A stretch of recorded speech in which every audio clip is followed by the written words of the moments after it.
नमो अर्हन्तानं नमो सिद्धानं नमो आयर्यानं नमो वज्रायानं नमो भोवे सवसाहुनं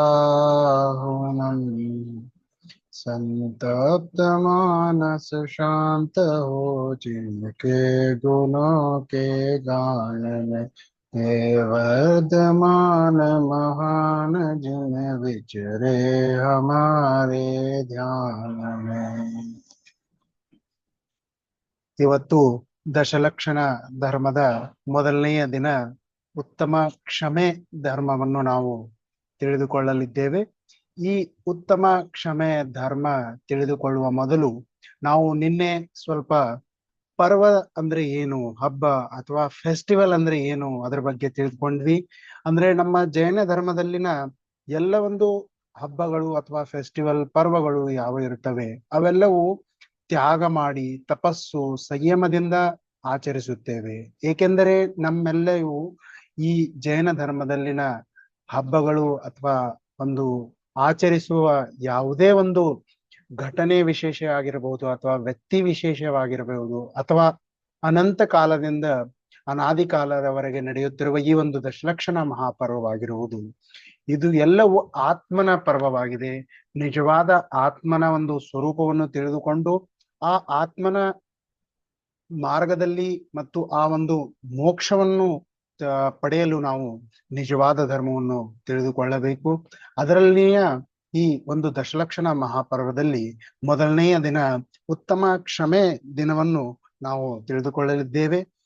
ಉತ್ತಮ ಕ್ಷಮೆ ಅಂದ್ರೆ ಏನಂತ ನಾವು ಈಗ ಇಲ್ಲಿ ತಿಳಿದುಕೊಳ್ಳೋಣ.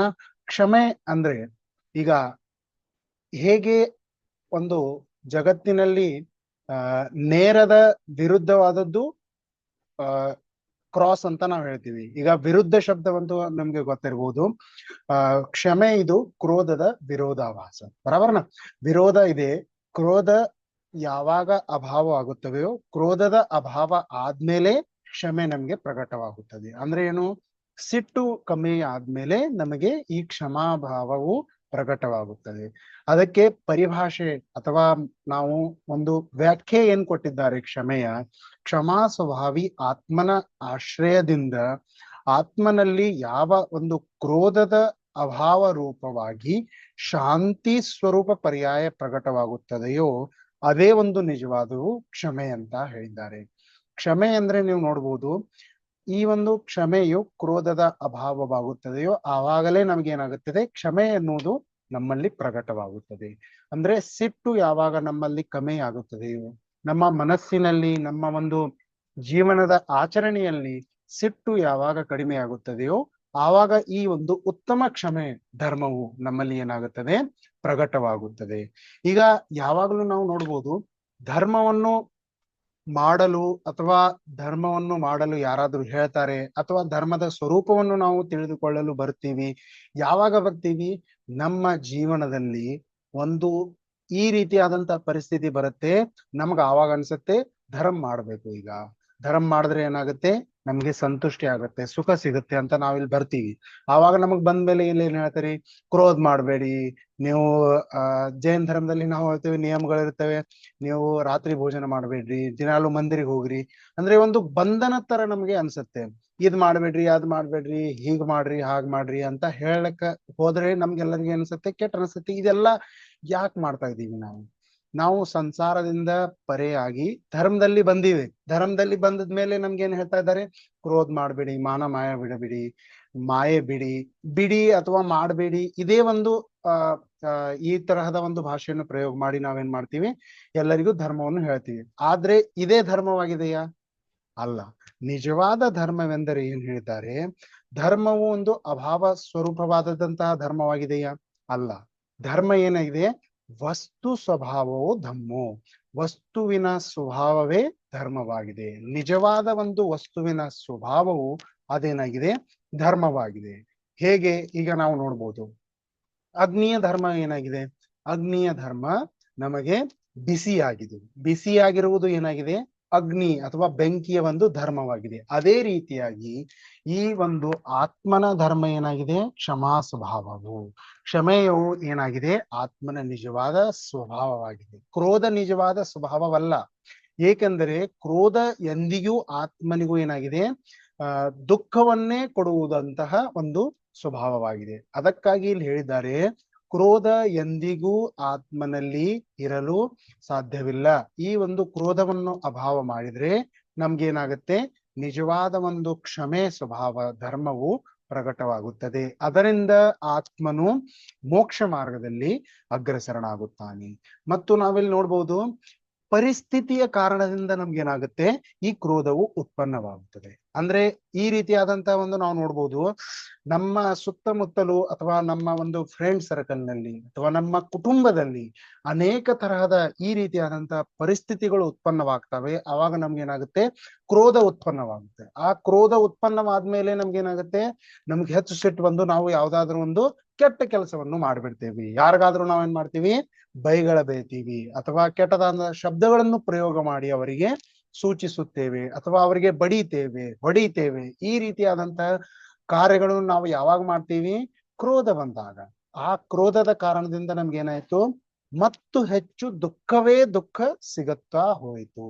ಇದರಿಂದ ನಾವೇನ್ ಹೇಳ್ತೀವಿ? ಕ್ರೋಧವನ್ನು ಮಾಡುವುದು ತಪ್ಪು. ಕ್ರೋಧವನ್ನು ಯಾವಾಗಲೂ ನಾವೇನ್ ಮಾಡ್ಬೇಕು? ಮಾಡಬಾರದು. ಕ್ರೋಧದ ಅಭಾವವಾಗಿ ಒಂದು ಕ್ಷಮೆ ಸ್ವಭಾವವನ್ನು ತಿಳಿದುಕೊಳ್ಳಬೇಕಂದ್ರೆ ನಾವೇನ್ ಮಾಡ್ಬೇಕು? ಈ ಕ್ರೋಧವನ್ನು ತಿಳಿಯಲೇಬೇಕು. ಯಾಕಂದ್ರೆ ಯಾವಾಗ ನಾವು ಈ ಕ್ರೋಧವನ್ನು ತಿಳಿಯುತ್ತೇವೆ, ಕ್ರೋಧವು ನಮಗೆ ಯಾವ ರೀತಿಯಾಗಿ ದುಃಖವನ್ನು ಕೊಡುತ್ತದೆ, ಈ ಒಂದು ಭಾವವನ್ನು ನಾವು ತಿಳಿದುಕೊಂಡ್ರೇನೆ ನಿಜವಾದಂತಹ ಉತ್ತಮ ಕ್ಷಮೆ ಏನಿದೆ ಅಂತ ನಮಗೆ ತಿಳಿಯುತ್ತದೆ. ಮತ್ತೇನ್ ಹೇಳ್ತಾರೆ ಇಲ್ಲಿ? ಕ್ರೋಧದ ಇಲ್ಲಿ ಒಂದು ಪರಿಸ್ಥಿತಿ ಯಾವಾಗ ಬರ್ತದಿಲ್ಲ, ಆ ಪರಿಸ್ಥಿತಿಯಲ್ಲಿ ಅಥವಾ ಆ ಪರಿಸ್ಥಿತಿ ಇದ್ದಾಗ ಆ ಪರಿಸ್ಥಿತಿಯಿಂದ ಅಪ್ರಭಾವಿತನಾದರೆ ಕ್ರೋಧದ ಮೇಲೆ ನಾವೇನ್ ಮಾಡ್ಬೋದು? ವಿಜಯವನ್ನು ಪ್ರಾಪ್ತ ಮಾಡಿಕೊಳ್ಳಬಹುದು. ನಾನೇನ್ ಹೇಳಿದೆ? ಪರಿಸ್ಥಿತಿಯಿಂದ ಅಪ್ರಭಾವಿತವಾಗಿರುವುದರಿಂದ ನಾವು ಕ್ರೋಧದ ಮೇಲೆ ನಾವೇನ್ ಮಾಡ್ಬಹುದು? ಒಂದು ವಿಜಯವನ್ನು ಪ್ರಾಪ್ತ ಮಾಡಿಕೊಳ್ಳಬಹುದು. ಅಂದ್ರೆ ಗೆಲ್ಲಬಹುದು, ಕ್ರೋಧವನ್ನು ಗೆಲ್ಲಬಹುದು. ಅಂದ್ರೆ ನಾವೆಲ್ಲ ಏನ್ ಮಾಡ್ತಾ ಇದ್ದೀವಿ? ಒಂದು ಯುದ್ಧ ನಡೀತಿದೆ ಅಂತ ತಿಳಿದ್ವಿ, ಓಕೆನಾ? ಯುದ್ಧದಲ್ಲಿ ನಾವೇನ್ ಮಾಡ್ತೀವಿ? ನಮ್ಮ ಶತ್ರುವನ್ನು ನಾಶ ಮಾಡುತ್ತೇವೆ. ಅದೇ ರೀತಿಯಾಗಿ ಈ ಒಂದು ಉತ್ತಮ ಕ್ಷಮೆಯ ಒಂದು ಶತ್ರುವಾಗಿದೆ ಏನು? ಕ್ರೋಧ. ಈ ಕ್ರೋಧದ ವಿರುದ್ಧ ನಾವೇನ್ ತಿಳ್ಕೊಂಡು ಯುದ್ಧವನ್ನು ಮಾಡ್ತಾ ಇದ್ದೀವಿ. ಈ ಕ್ರೋಧವನ್ನು ನಾವು ಏನ್ ಮಾಡುವುದಿದೆ? ಶತ್ರುವನ್ನು ನಷ್ಟ ಮಾಡುವುದಿದೆ. ಅದನ್ನು ಹೇಗೆ ಮಾಡುವುದಂತ ಇಲ್ಲಿ ಹೇಳ್ತಾ ಇದ್ದಾರೆ. ಈ ಒಂದು ನಾವು ನೋಡ್ಬೋದು, ಜ್ಞಾನ ಈ ಶಬ್ದದ ವಿರುದ್ಧ ಶಬ್ದ ಏನಾಗಿದೆ? ಅಜ್ಞಾನ. ಈಗ ಯಾವಾಗ್ಲೂ ನೀವು ಜ್ಞಾನವನ್ನು ತಿಳಿದುಕೊಳ್ಳಬೇಕಾದ್ರೆ ಅಜ್ಞಾನವನ್ನು ತಿಳಿದುಕೊಳ್ಳುವುದು ಇಂಪಾರ್ಟೆಂಟ್. ಈಗ ಯಾವ ರೀತಿಯಾಗಿ ನೀವು ಒಂದು ಈ ಪ್ರವಚನವನ್ನು ಕೇಳ್ತಾ ಇದ್ದೀರಿ, ಇವಾಗ ನಿಮ್ಗೆ ಏನಾಗಿದೆ? ಉತ್ತಮ ಕ್ಷಮೆಯ ಬಗ್ಗೆ ಗೊತ್ತಿಲ್ಲ ಅಂದ್ರೆ ನಿಮ್ಗೆ ಏನಾಗಿದೆ? ಇದರ ಬಗ್ಗೆ ಜ್ಞಾನವಿಲ್ಲ. ಈಗ ಜ್ಞಾನವಾದ್ರೆ ನಮ್ಗೆ ಏನಾಗುತ್ತೆ? ಅಜ್ಞಾನವು ನಾಶವಾಗಿ ಜ್ಞಾನವು ಪ್ರಕಟವಾಗುತ್ತದೆ. ಈ ಜ್ಞಾನವು ಪ್ರಕಟವಾಗುವುದರಿಂದ ನಮ್ಗೆ ಏನಾಗುತ್ತದೆ? ಉತ್ತಮ ಕ್ಷಮೆಯ ಬಗ್ಗೆ ತಿಳಿಯುತ್ತದೆ. ಅದಕ್ಕೆ ಇಲ್ಲಿ ಏನ್ ಮಾಡಿದ್ದಾರೆ? ಮೂಲ ಶಬ್ದ ಜ್ಞಾನ ಇದೆ ಮತ್ತು ಅದರ ವಿರೋಧ ಶಬ್ದ ಅಜ್ಞಾನವಿದೆ. ಅಜ್ಞಾನವನ್ನು ತಿಳಿದಾಗಲೇ ಅಥವಾ ಒಂದು ಹಚ್ಚಿದ ಮೇಲೆ ಇದಾನಾಗುತ್ತೆ? ಅಜ್ಞಾನ ಒಂದು ಜ್ಞಾನವಿಲ್ಲದೆ ಇರುವಂತಹ ಶಬ್ದವಾಗುತ್ತೆ. ಆವಾಗ ಈ ಜ್ಞಾನದ ಸಿದ್ಧಿಯು ಯಾವಾಗ ಆಯಿತು? ಅಭಾವ. ಜ್ಞಾನದ ಅಭಾವವಾದಾಗ ಅಜ್ಞಾನ ಬಂತು. ಅದೇ ರೀತಿಯಾಗಿ ಕ್ರೋಧದ ಅಭಾವವಾದಾಗ, ಕ್ರೋಧವು ಸಿಟ್ಟವು ಕಡಿಮೆ ಆದಾಗ ನಮ್ಗೇನಾಗುತ್ತೆ? ಈ ಕ್ಷಮೆ ಧರ್ಮವು ಪ್ರಕಟವಾಗುತ್ತದೆ, ಉತ್ತಮ ಕ್ಷಮೆ ಪ್ರಕಟವಾಗುತ್ತದೆ. ಈ ಜ್ಞಾನ ಒಂದು ಆತ್ಮವಸ್ತುನ ಸ್ವಭಾವವಾಗಿದೆ. ಜ್ಞಾನ ಏನಾಗಿದೆ? ಆತ್ಮವಸ್ತುವಿನ ಸ್ವಭಾವವಾಗಿದೆ. ಜ್ಞಾನ ನಮ್ಮಲ್ಲಿರುವುದು ಒಂದು ಅಂದ್ರೆ ನಮಗೆ ಯಾವ ರೀತಿಯಾಗಿ ಒಳ್ಳೆಯ ವಿಷಯಗಳನ್ನು ತಿಳಿದುಕೊಳ್ಳುತ್ತೇವೆ, ಅದು ಜ್ಞಾನವಾಗುತ್ತವೆಯೋ ಅದೇನಾಗಿದೆ? ಅದು ಒಂದು ಧರ್ಮವಾಗಿದೆ. ಮತ್ತು ಉತ್ತಮ ಶಬ್ದದ ಅರ್ಥ ನಾನು ನಿಮ್ಗೆ ನಿನ್ನೆಯೂ ಕೂಡ ಹೇಳಿದ್ದೆ. ಉತ್ತಮ ಅಂದ್ರೆ ಸಮ್ಯಕ್ ದರ್ಶನ ಮತ್ತು ಸಮ್ಯಕ್ ಜ್ಞಾನದ ಸೂಚಕವಾಗಿದೆ. ಸಮ್ಯಕ್ ದರ್ಶನ ಮತ್ತು ಸಮ್ಯಕ್ ಜ್ಞಾನ ಪೂರ್ವಕವಾಗಿ ಕ್ಷಮಾ ಸ್ವಭಾವದ ಈ ಧರ್ಮವು ಚಾರಿತ್ರ್ಯವನ್ನು ಪ್ರಕಟ ಮಾಡುವುದು ಏನಾಗಿದೆ? ಉತ್ತಮ ಕ್ಷಮೆ. ಈ ರೀತಿಯಾಗಿ ಒಂದು ಉತ್ತಮ ಕ್ಷಮೆಯ ಒಂದು ಶಬ್ದವನ್ನು ನಾವು ಇಲ್ಲಿ ನೋಡ್ತೀವಿ. ಮತ್ತೆ ಮುಂದೆ ನಾವು ನೋಡ್ತೀವಿ, ಈ ಒಂದು ಜಗತ್ತಿನಲ್ಲಿ ಕ್ರೋಧವನ್ನು ಮಾಡದೇ ಇರುವುದನ್ನು ನಾವೇನಂತೀವಿ? ಕ್ಷಮೆ ಅಂತ ಹೇಳ್ತೀವಿ, ಅಥವಾ ಕ್ಷಮೆ ಅಂತ ಹೇಳಿದ್ಮೇಲೆ ನಮ್ಗೆ ಏನಾಗುತ್ತೆ, ಸಂತೋಷವೆನಿಸುತ್ತದೆ. ಆದ್ರೆ ಈ ರೀತಿಯಾಗಿ ಕ್ಷಮೆ ಮಾಡದೇ ಇರುವುದು ಕ್ರೋಧ ಇದೆ ಅಥವಾ ಹೇಳಿದ ಮೇಲೆ ನಮ್ಗೆ ಅನ್ಸುತ್ತೆ ಬೇರೆನೆ ಅನ್ಸುತ್ತೆ. ಕ್ರೋಧ ಮಾಡದೇ ಇರುವುದು ಕ್ಷಮೆ ಅಂದ್ರೆ ನಿಮ್ಗೆ ಗೊತ್ತಾಗುತ್ತೆ. ಆದ್ರೆ ನಾವೇನ್ ಹೇಳ್ತಾ ಇದ್ದೀವಿ ಈಗ, ಕ್ಷಮೆ ಮಾಡದೇ ಇರುವುದು ನಿಮ್ಮ ಹತ್ರ ಇರುವುದು ಅಂತ ಯಾವುದು, ಕ್ರೋಧ. ಆವಾಗ ನಮ್ಗೆ ಅನ್ಸುತ್ತೆ ಇದೇನ್ ಹೇಳಿದ್ರು ಇವರು, ಕ್ರೋಧ ಕ್ರೋಧದ ಅಭಾವ ಕ್ಷಮೆಯಾಗಿದೆ. ಆದ್ರೆ ಈಗ ನಿಮ್ಮಲ್ಲಿ ಅಥವಾ ನಮ್ಮಲ್ಲಿ ಇರುವ ಸುತ್ತಮುತ್ತಲಿನ ಎಲ್ಲ ವ್ಯಕ್ತಿಗಳಲ್ಲಿ ಇರುವ ಭಾವ ಯಾವುದು, ಕ್ರೋಧ. ಅದೇನಾಗಿದೆ, ಕ್ಷಮೆಯ ಅಭಾವವಾಗಿ ಕ್ರೋಧ ಉತ್ಪನ್ನವಾಗಿದೆ. ಅಂದ್ರೆ ನಿಮಗೆ ಗೊತ್ತಾಯ್ತಲ್ವಾ, ಯಾವಾಗ ನಮ್ಮಲ್ಲಿ ಜ್ಞಾನವಿದೆಯೋ ಆವಾಗ ಅಜ್ಞಾನದ ಅಭಾವವಿದೆ, ಮತ್ತು ಯಾವಾಗ ನಮ್ಮಲ್ಲಿ ಅಜ್ಞಾನವಿದೆಯೋ ಆವಾಗ ಜ್ಞಾನದ ಅಭಾವವಿದೆ. ಜ್ಞಾನವಿಲ್ಲವೆಂದ್ರೆ ನಮ್ಗೆ ಏನಂತಾರೆ, ಎಲ್ಲರೂ ಅಜ್ಞಾನಿ ಅಂತಾರೆ. ಇವನಲ್ಲಿ ಬುದ್ಧಿ ಇಲ್ಲ, ಅವನಿಗೆ ಅಜ್ಞಾನಿ ಅಂತಾರೆ. ಅದೇ ರೀತಿಯಾಗಿ ಇಲ್ಲಿ ನಾವು ಯಾವುದೇ ಒಂದು ಪಾಸಿಟಿವ್ ಅನ್ನು ನಿಮಗೆ ತೋರಿಸ್ಬೇಕಾದ್ರೆ ನೆಗೆಟಿವ್ ಅನ್ನು ತೋರಿಸ್ಬೇಕು. ಆವಾಗಲೇ ನಿಮಗೆ ಗೊತ್ತಾಗುವುದು ಇದು ಪಾಸಿಟಿವ್, ಇದು ನೆಗೆಟಿವ್. ಈಗ ನಾನು ನಿಮಗೆ ಇದು ಹೇಳ್ತಾ ಇದ್ದೇನೆ, ಕ್ರೋಧ ಇದು ನೆಗೆಟಿವ್ ಆಗಿದೆ ಮತ್ತು ಪಾಸಿಟಿವ್ ಏನಾಗಿದೆ, ಕ್ಷಮೆಯಾಗಿದೆ. ಈ ನೆಗೆಟಿವ್ ಅನ್ನು ನೀವು ಯಾವಾಗ ಕಡಿಮೆ ಮಾಡ್ತೀರೋ ಆವಾಗ ಈ ಒಂದು ಕ್ರೋಧದ ಅಭಾವವಾಗಿ ಉತ್ತಮ ಕ್ಷಮೆ ನಿಮ್ಮಲ್ಲಿ ಪ್ರಕಟವಾಗುತ್ತದೆ. ಈಗ ನಾವು ನೋಡಬಹುದು ಯಾವ ರೀತಿಯಾಗಿ ನಮ್ಮ ಮನೆಯಲ್ಲಿ ನಾವು ಏನ್ ಮಾಡ್ತೀವಿ, ಚಿಕ್ಕ ಮಕ್ಕಳರ ಭಾಷೆಯಲ್ಲಿ ಅವರ ಜೊತೆ ಮಾತನಾಡ್ತೀವಿ. ಯಾವಾಗ, ಒಂದು ಉದಾಹರಣೆ ತೆಗೆದುಕೊಳ್ಳೋಣ. ಈಗ ನಮ್ಮ ಮಕ್ಕಳ ಮಮ್ಮಿಯನ್ನು ಅವರಿಗೆ ಕರಿಬೇಕಾದ್ರೆ ನಾವೇನ್ ಹೇಳ್ತೀವಿ, ಅಂದ್ರೆ ಈಗ ನಾವು ನೋಡ್ಬೋದು, ಆ ಮಕ್ಕಳಿನ ಹೆಸರು ಒಂದು ಇದೆ ಅಂತ ತಿಳ್ಕೊಳ್ರಿ, ಏನು, ಸೂರಜ್ ಅಂತ ತಿಳ್ಕೊಳ್ಳಿ. ಈಗ ನಾವು ಸೂರಜ್ ಅಪ್ಪಿ, ಸೂರಜ್ ನಿಮ್ ಮಮ್ಮಿನ್ ಕರಿ, ಅಥವಾ ನಾವ್ ಸೂರಜ್ ಮಮ್ಮಿನ್ ಕರಿ ಅಂತ ಹೇಳ್ತೀವಿ, ಅಥವಾ ನಿಮ್ಮ ಮಾತೆಯನ್ನು ಕರಿ ಅಂತ ಹೇಳ್ತೀವಿ, ಕರೆದುಕೊಂಡು ಬಾ ಅಂತ ಹೇಳ್ತೀವಿ. ಆವಾಗ ಅದರ ಅರ್ಥ ಏನಾಯ್ತು, ಸೂರಜ್ ಮಾತೆಯನ್ನು ಕರಿ, ನಿಮ್ ಮಾತೆಯನ್ನು ಕರಿ, ಅಥವಾ ನಿಮ್ಮ ಮಮ್ಮಿಯನ್ನು ಕರಿ ಅಂತ ಹೇಳ್ತೀವಿ. ಆವಾಗ ನಮ್ಮ ಮಮ್ಮಿನ ಕರೆಯೋದಿಲ್ಲ, ಅವು ಸೂರಜ್ನ ಅವನ ಮಮ್ಮಿಯನ್ನು ಕರೆಯುತ್ತಾನೆ, ಅಥವಾ ಅವರ ಮಾತೆಯನ್ನು, ಅವರ ಅವ್ವನನ್ನು ಕರೆಯುತ್ತಾನೆ. ಅದೇ ರೀತಿಯಾಗಿ ಅವ್ವ ಹೇಳ್ತಾಳೆ, ಸೂರಜ್ ಅಪ್ಪನನ್ನು ಕರಿ. ಸೂರಜ್ ಅಪ್ಪನನ್ನು ಕರಿ ಅಂದ್ರೆ ಕರೆದುಕೊಂಡು ಬಾ ಅಂದ್ರೆ ಆ ಮಾತೆಯ ಅಪ್ಪನನ್ನು ಕರೆಯೋದಿಲ್ಲ ಆ ಹುಡುಗ. ಸೂರಜ್ ತಮ್ಮ ಆ ಹುಡುಗ ಸ್ವತಃ ತಂದೆಯನ್ನು ಕರೆದುಕೊಂಡು ಬರ್ತಾನೆ. ಈ ರೀತಿಯಾಗಿ ನಾವು ಒಂದು ಸೂಚಕ, ಅದೇ ಒಂದು ಅವರ ಭಾಷೆಯಲ್ಲಿ. ಅದೇ ರೀತಿಯಾಗಿ ಈ ಒಂದು ಯಾವುದೇ ಒಂದು ಧರ್ಮದ ಆಶಯವನ್ನು ನಾವು, ಯಾವುದೇ ಒಂದು ಜೈನ ಧರ್ಮದ ವಿಷಯವನ್ನು, ಅಥವಾ ಯಾವುದೇ ಒಂದು ಸ್ಕೂಲ್ ಇರ್ಬೋದು, ಯೂನಿವರ್ಸಿಟಿ ಇರ್ಬೋದು, ಆ ಒಂದು ಯಾವುದೇ ಪ್ರಾಕ್ಟಿಕಲ್ ವಿಷಯವನ್ನು ನಾವು ಯಾವಾಗ ಶ್ರೋತ ಅಥವಾ ಒಂದು ಕೇಳುವವರ ಭಾಷೆಯಲ್ಲಿ, ಯಾರು ಈ ಪ್ರವಚನವನ್ನು ಕೇಳುತ್ತಿದ್ದಾರೆಯೋ ಆ ಭಾಷೆಯಲ್ಲಿ ಅವರ ಹತ್ರ ಹೇಳುವವರೆಗೆ, ಅವರ ಭಾಷೆಯಲ್ಲಿ ತಿಳಿಸುವವರೆಗೆ ಅವರಿಗೆ ತಿಳಿದು ಬರುವುದಿಲ್ಲ. ಅವರ ಭಾಷೆಯಲ್ಲಿ ನಾವು ತಿಳಿಸಿಕೊಂಡ್ರೆ ಏನಾಗುತ್ತೆ, ಅವರಿಗೆ ಬೇಗನೆ ತಿಳಿದು ಬರುತ್ತದೆ. ಈ ರೀತಿಯಾಗಿ ನಾವೇನ್ ಮಾಡುದು, ಕ್ರೋಧದ ಭಾಷೆಯಲ್ಲಿ ನಿಮಗೆ ಕ್ಷಮೆಯನ್ನು ತಿಳಿಸಿಕೊಟ್ಟರೆ ನಿಮಗೆ ಬೇಗನೆ ಈ ಕ್ರೋಧದ ಬಗ್ಗೆ ತಿಳಿದು ಬರುತ್ತದೆ. ಈಗ ಮತ್ತೆ ನಾವು ಮುಂದೆ ನೋಡ್ತಾ ಹೋಗ್ತೀವಿ. ಈಗ ಯಾವುದೇ ಒಂದು ವಿಕಾರ, ಕೆಟ್ಟ ಭಾವನೆ ಈ ಒಂದು ಪವಿತ್ರ ಆತ್ಮನಲ್ಲಿ ಬರುತ್ತದೆಯೋ ಆವಾಗ ನಮ್ಗೆ ಏನಾಗುತ್ತದೆ, ಕ್ರೋಧ ಉತ್ಪನ್ನವಾಗುತ್ತದೆ. ವಿಕಾರ ರೂಪ ಕೆಟ್ಟ ಭಾವನೆ, ಈ ರೀತಿಯಾದಂತಹ ಭಾವನೆಗಳನ್ನು ನಾವು ಆತ್ಮನಲ್ಲಿ ಮಾಡುವುದರಿಂದ ನಮ್ಗೆ ಏನಾಗುತ್ತೆ, ಒಂದು ಕ್ರೋಧ ಬರುತ್ತೆ. ಈ ಕ್ರೋಧದಿಂದ ನಾವು ಏನಾಗುತ್ತದೆ, ಹೆಚ್ಚಾಗಿ ದುಃಖವನ್ನೇ ಪಡೆಯುತ್ತೇವೆ. ಕ್ರೋಧದಿಂದ ಯಾವಾಗಲೂ ನಮಗೆ ಜೀವನದಲ್ಲಿ ಲಾಭವಾಗಲು ಸಾಧ್ಯವಿಲ್ಲ. ಹೇಗೆ, ಈಗ ನಾವೇನ್ ಮಾಡ್ತೀವಿ, ಜೀವನದಲ್ಲಿ ನೀವು ನೋಡಿರ್ಬೋದು, ಅನೇಕ ಜನರ ಹತ್ಯೆ ಆಗುತ್ತದೆ, ಅಂದರೆ ಕೊಲೆ ಆಗುತ್ತದೆ, ಆತ್ಮಹತ್ಯೆಯೂ ಆಗುತ್ತದೆ. ಈ ಆತ್ಮಹತ್ಯೆ, ಕೊಲೆಯ ಹಿಂದುಗಡೆ ಯಾವ ಒಂದು ಕಾರಣದಿಂದ ಈ ಕೊಲೆ ಆಯಿತು?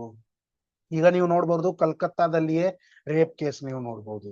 ಈ ರೇಪ್ ಕೇಸ್ ಅಥವಾ ಈ ಒಂದು ಕೊಲೆ, ಈ ರೀತಿಯಾದಂತಹ ಘಟನೆಗಳು ನಮ್ಮಲ್ಲಿ ಯಾಕೆ ಆಗ್ತಾ ಇದ್ದಾವೆ? ನೀವು ವಿಚಾರ ಮಾಡ್ಬೇಕು. ಏಕೆಂದರೆ ನಮ್ಮಲ್ಲಿ ಕ್ರೋಧವು ಹೆಚ್ಚಾಗುತ್ತಿದೆ, ಕ್ರೋಧ ಸ್ವಭಾವವು ಹೆಚ್ಚಾಗುತ್ತದೆ. ಇದರಿಂದ ನಮ್ಗೆ ಏನಾಗುತ್ತದೆ, ಈ ರೀತಿಯಾದಂತಹ ಘಟನೆಗಳು ಹೆಚ್ಚು ಆಗುತ್ತವೆ. ಅದಕ್ಕಾಗಿ ಇಲ್ಲಿ ಹೇಳಿದ್ದಾರೆ, ಕ್ರೋಧವನ್ನು ನೀವು ಕಡಿಮೆ ಮಾಡಿದ್ರೆ ಈ ರೀತಿಯಾದ ಘಟನೆಗಳು ಆಗುವುದಿಲ್ಲ. ಈಗ ಹತ್ಯೆ, ಆತ್ಮಹತ್ಯೆ ಇವೆಲ್ಲವುಗಳ ಹಿಂದೆ ಯಾವುದೇ ರೀತಿಯಾದಂತಹ ಚಾಕು ಚೂರಿಯಿಂದ ನಮ್ಮ ಹತ್ಯೆ ಆಗ್ತಾ ಇಲ್ಲ. ಈ ಹತ್ಯೆಯ ಕಾರಣ, ಮೂಲ ಕಾರಣ ಏನಾಗಿದೆ, ಕ್ರೋಧವಾಗಿದೆ. ಯಾವಾಗ ಒಂದು ಕೊಲೆ ಮಾಡುವ ವ್ಯಕ್ತಿಯು ಸಿಟ್ಟಿನಲ್ಲಿರುತ್ತಾನೆಯೋ ಆವಾಗನೇ ಅವನೇನ್ ಮಾಡ್ತಾನೆ, ಮುಂದಿನ ವ್ಯಕ್ತಿಯನ್ನು ಕೊಲೆ ಮಾಡುತ್ತಾನೆ. ಅಥವಾ ನಾವು ಕೂಡ ನಮ್ಮ ಒಂದು ವಿಷಯವನ್ನು ತೆಗೆದುಕೊಂಡು ನಾವು ಸತ್ತು ಬಿಡ್ತೀವಿ ಅಥವಾ ಆತ್ಮಹತ್ಯೆ ಮಾಡಿಕೊಳ್ತೀವಿ. ಈ ಒಂದು ಆತ್ಮಹತ್ಯೆ ಮಾಡಿಕೊಳ್ಳುವುದರ ಹಿಂದೆ ಮೂಲ ಕಾರಣ ಏನಾಗಿದೆ? ಮೂಲ ಕಾರಣ ಕ್ರೋಧವಾಗಿದೆ. ನಮಗೆ ಸಿಟ್ಟು ಬರ್ತಾ ಇದೆ, ಈ ಜೀವನವು ನಮಗೆ ಬೇಡ ಆಗಿದೆ, ನಾವು ಏನಾಗ್ತೀವಿ, ಸತ್ತು ಹೋಗ್ತೀವಿ ಅಂತ ಹೇಳಿಕೊಂಡು ನಾವು ಸತ್ತು ಹೋಗ್ತೀವಿ. ಆವಾಗ ಅದರ ಮೂಲ ಕಾರಣ ಏನು? ಕ್ರೋಧವೇ ಆಗಿದೆ. ಅದಕ್ಕಾಗಿ ಇಲ್ಲಿ ಹೇಳ್ತಾ ಇದ್ದಾರೆ, ಈ ಒಂದು ಸುಖಿ ಆಗಲು ನಾವು ಆತ್ಮಹತ್ಯೆ ಮಾಡಿಕೊಳ್ತೀವಿ, ಆದ್ರೆ ಕೂಡ ಆತ್ಮಹತ್ಯೆ ಮಾಡುವುದು ಇದು ಸರಿಯಾದ ಉಪಾಯವಲ್ಲ. ಆತ್ಮ ಆರಾಧನೆ ಮಾಡುವುದು ಇದು ಒಂದು ನಿಜವಾದಂತಹ ಸುಖಿಯಾಗುವ, ಸುಖವನ್ನು ಪಡೆಯುವ, ಆರಾಧನೆ ಮಾಡುವುದೇ ಒಂದು ಸುಖವ ಪಡೆಯುವ ಒಂದು ನಿಜವಾದ ಧರ್ಮವಾಗಿದೆ. ಅದಕ್ಕಾಗಿ ಇಲ್ಲಿ ಹೇಳ್ತಾ ಇದ್ದಾರೆ, ಆರಾಧನೆಯೂ ಮಾಡುವುದೇ.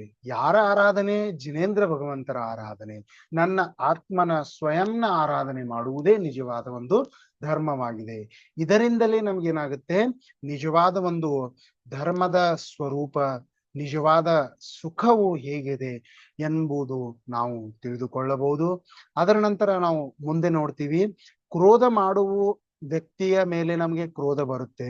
ಆವಾಗ ನಮ್ಮ ಒಂದು ಕ್ರೋಧದ ಪರಿಸ್ಥಿತಿಯಲ್ಲಿ ನಮಗೆ ಯಾವುದೇ ರೀತಿಯಾದಂತಹ ಒಂದು ಸರಿ ಡಿಸಿಷನ್ ತೆಗೆದುಕೊಳ್ಳಲು ಸಾಧ್ಯವಾಗ್ತಾ ಇಲ್ಲ. ಯಾವುದು ಸರಿ ಇದೆ, ಯಾವುದು ತಪ್ಪಿದೆ ಏನೂ ಗೊತ್ತಾಗೋದಿಲ್ಲ. ನಮ್ಗೆ ಯಾವ ರೀತಿಯಾಗಿ ಸಿಟ್ಟು ಬರುತ್ತೆ, ಅದೇ ರೀತಿಯಾಗಿ ನಾವು ಅವ್ರದ್ರ ಸಿಟ್ಟಿನಲ್ಲಿ ಅನೇಕ ಕೆಟ್ಟ ಕೆಟ್ಟ ಕಾರ್ಯಗಳನ್ನು ಮಾಡ್ತೀವಿ. ಈಗ 2 ಜನರ ಜಗಳವಾಗಿದೆ ಅಂತ ತಿಳ್ಕೊಳ್ಳಿ. ಆ ಜಗಳವಾದಾಗ ಒಬ್ಬ ವ್ಯಕ್ತಿ ಹೆಚ್ಚು ಸಿಟ್ಟಿಗಿರುತ್ತಾನೆ, ಅವನ ಮೇಲೆ ಚೀರಾಡ್ತಾನೆ, ಅವನ ಮೇಲೆ ಹೊಡೆದಾಡ್ತಾನೆ. ಆವಾಗ ಒಂದು ಸೂಕ್ಷ್ಮವಾಗಿ ವಿಚಾರ ಮಾಡಿ ನೋಡಿ, ಯಾರು ಹೊಡೆಯುತ್ತಿದ್ದಾನೆಯೋ ಅವನದೇ ತಪ್ಪಿದೆ. ಅವನಿಗೆ ಇದನ್ನು ನಾವು ಹೇಳ್ತಾ ಇದ್ರು ಕೂಡ ಅವನಿಗೆ ಏನಾಗ್ತಾ ಇಲ್ಲ, ಕಂಟ್ರೋಲ್ ಆಗ್ತಾ ಇಲ್ಲ. ಯಾಕಂದ್ರೆ ಅವನ ಸಿಟ್ಟು ಅವನ ಮೈಂಡ್ ಮೇಲೆ ಇಷ್ಟು ಹೆಚ್ಚಾಗಿ ಹಾವಿ ಆಗಿದೆ ಅಂದ್ರೆ ಅವನು ಕೇಳಲು ಮತ್ತು ಅವನು ಒಂದು ಈ ರೀತಿಯಾದಂತಹ ಸರಿಯಾದ ಡಿಸಿಷನ್ ತೆಗೆದುಕೊಳ್ಳುವ ಪರಿಸ್ಥಿತಿಯಲ್ಲಿಲ್ಲ.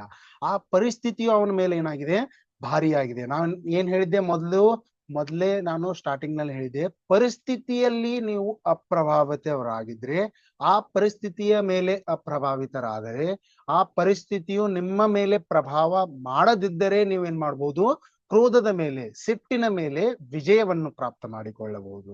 ಆವಾಗ ನಿಜವಾದಂತಹ ಉತ್ತಮ ಕ್ಷಮೆ ಈ ಒಂದು ಧರ್ಮವನ್ನು ನೀವು ಪ್ರಾಪ್ತ ಮಾಡಿಕೊಂಡು ನಿಜವಾದ ಆತ್ಮನ ಧರ್ಮವನ್ನು ನೀವು ಸಾಗಿಸಬಹುದು.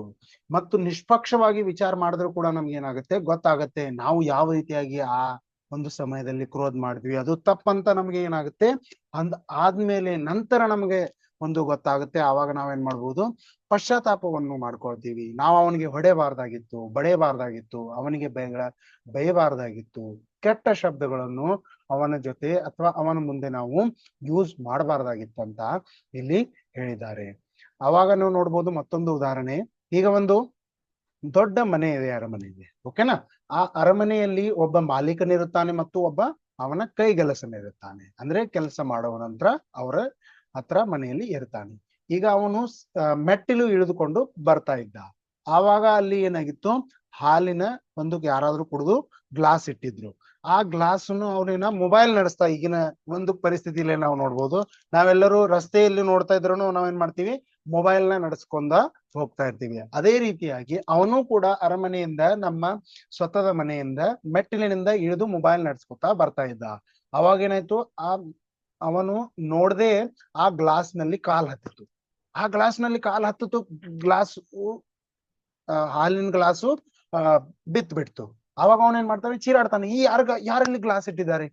ಆವಾಗ ಅವನಿಗೆ ಇದು ವಿಚಾರ ಬರೋದಿಲ್ಲ, ಈ ಗ್ಲಾಸ್ ಅನ್ನಾದ್ರೆ ನಾನೇ ಇಟ್ಟಿದ್ದೀನಿ. ಆವಾಗ ಅದ್ ವಿಚಾರ ಮಾಡೋದಿಲ್ಲ ಅವ್ರಿಗೆ. ಏನ್ ಅನ್ಸುತ್ತೆ, ಈ ಕೆಲಸಗಾರನಿಗೆ ಇಷ್ಟು ಕೂಡ ಬುದ್ಧಿ ಇಲ್ವೇ, ಈ ಗ್ಲಾಸವನ್ನು ನಾವು ತೆಗೆದಿಡ್ಬೇಕು. ಅವನು ಇದನ್ನು ನೋಡ್ತಾ ಇಲ್ಲ. ನಾನು ನೋಡ್ಕೊಂಡು ನಡೆದಿದ್ರೆ ಈ ಗ್ಲಾಸ್ ಏನಾಗ್ತಾ ಇರ್ಲಿಲ್ಲ, ಬೀಳ್ತಿರ್ಲಿಲ್ಲ.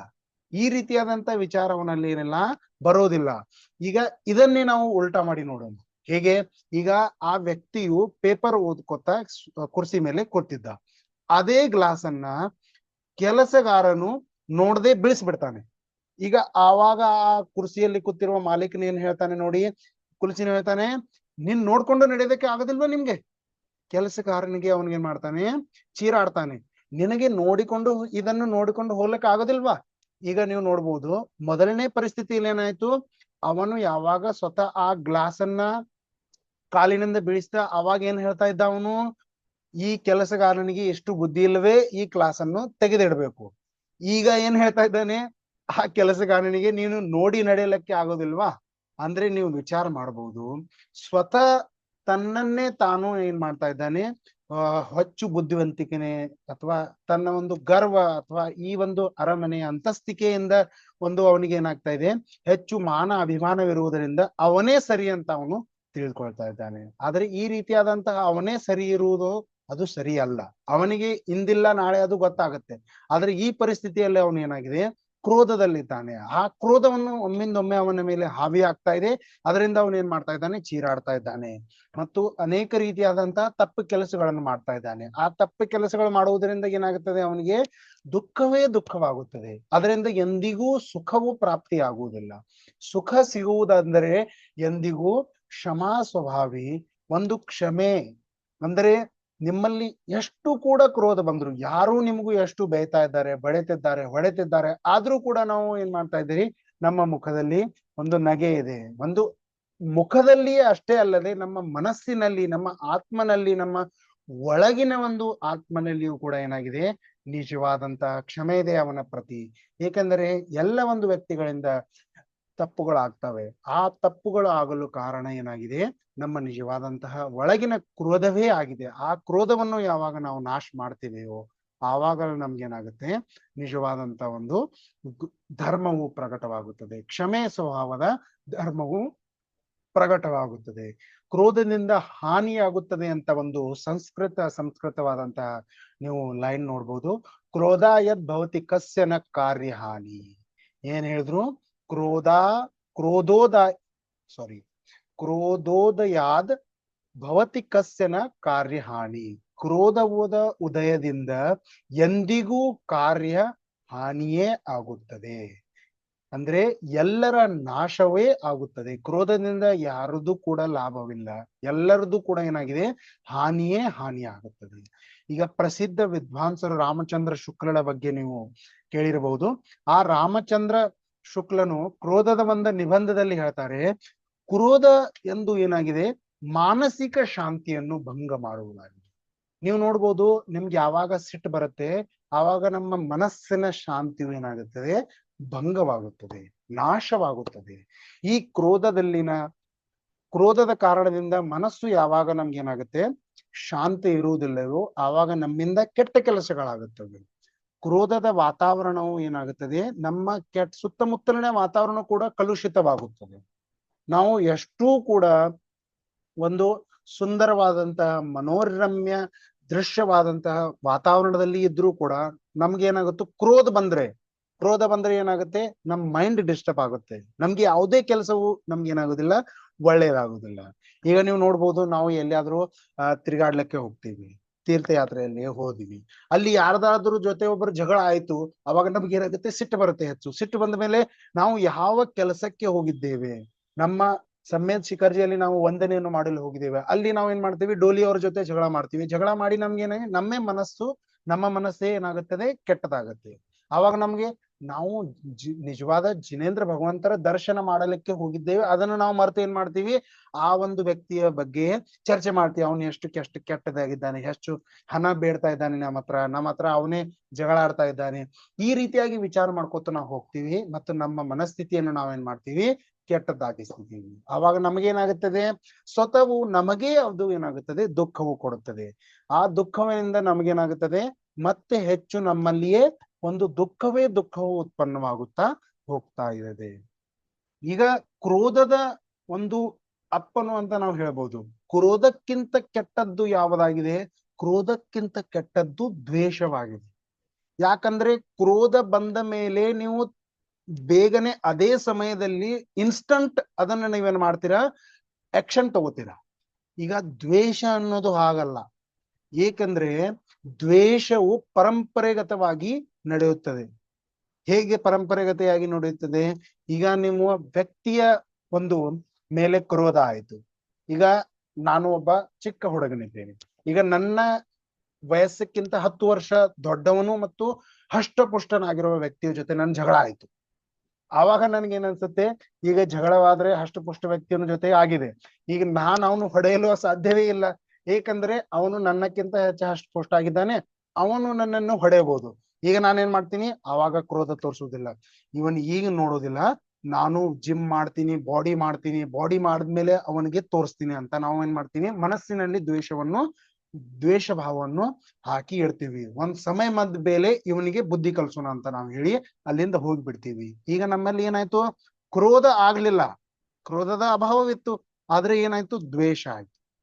ದ್ವೇಷ ಅಂದ್ರೆ ಏನು, ನಾವು ಇದನ್ನು ಏನ್ ಮಾಡಿದ್ವಿ, ದ್ವೇಷದ ಭಾವನೆಯಲ್ಲಿ ಪರಿವರ್ತನೆ ಮಾಡಿಕೊಂಡು ನಮ್ಮಲ್ಲಿ ಇಟ್ಕೊಂಡ್ಬಿಟ್ವಿ.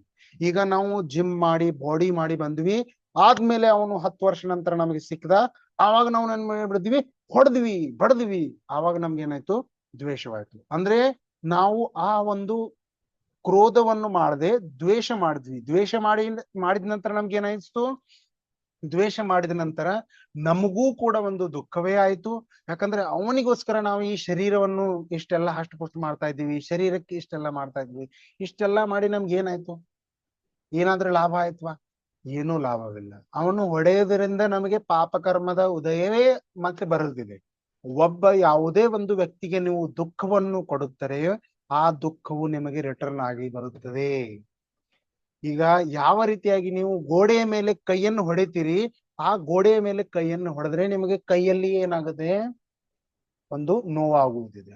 ಅದೇ ರೀತಿಯಾಗಿ ಯಾವುದೇ ಒಂದು ನೀವು ಕೆಟ್ಟ ಕರ್ಮವನ್ನು ಮಾಡುತ್ತೀರೋ, ಆ ಕರ್ಮದ ಫಲವಾಗಿ ನಿಮಗೆ 100% ಆ ಕರ್ಮದ ಫಲ ಏನಾಗುತ್ತದೆ, ಸಿಗುತ್ತದೆ.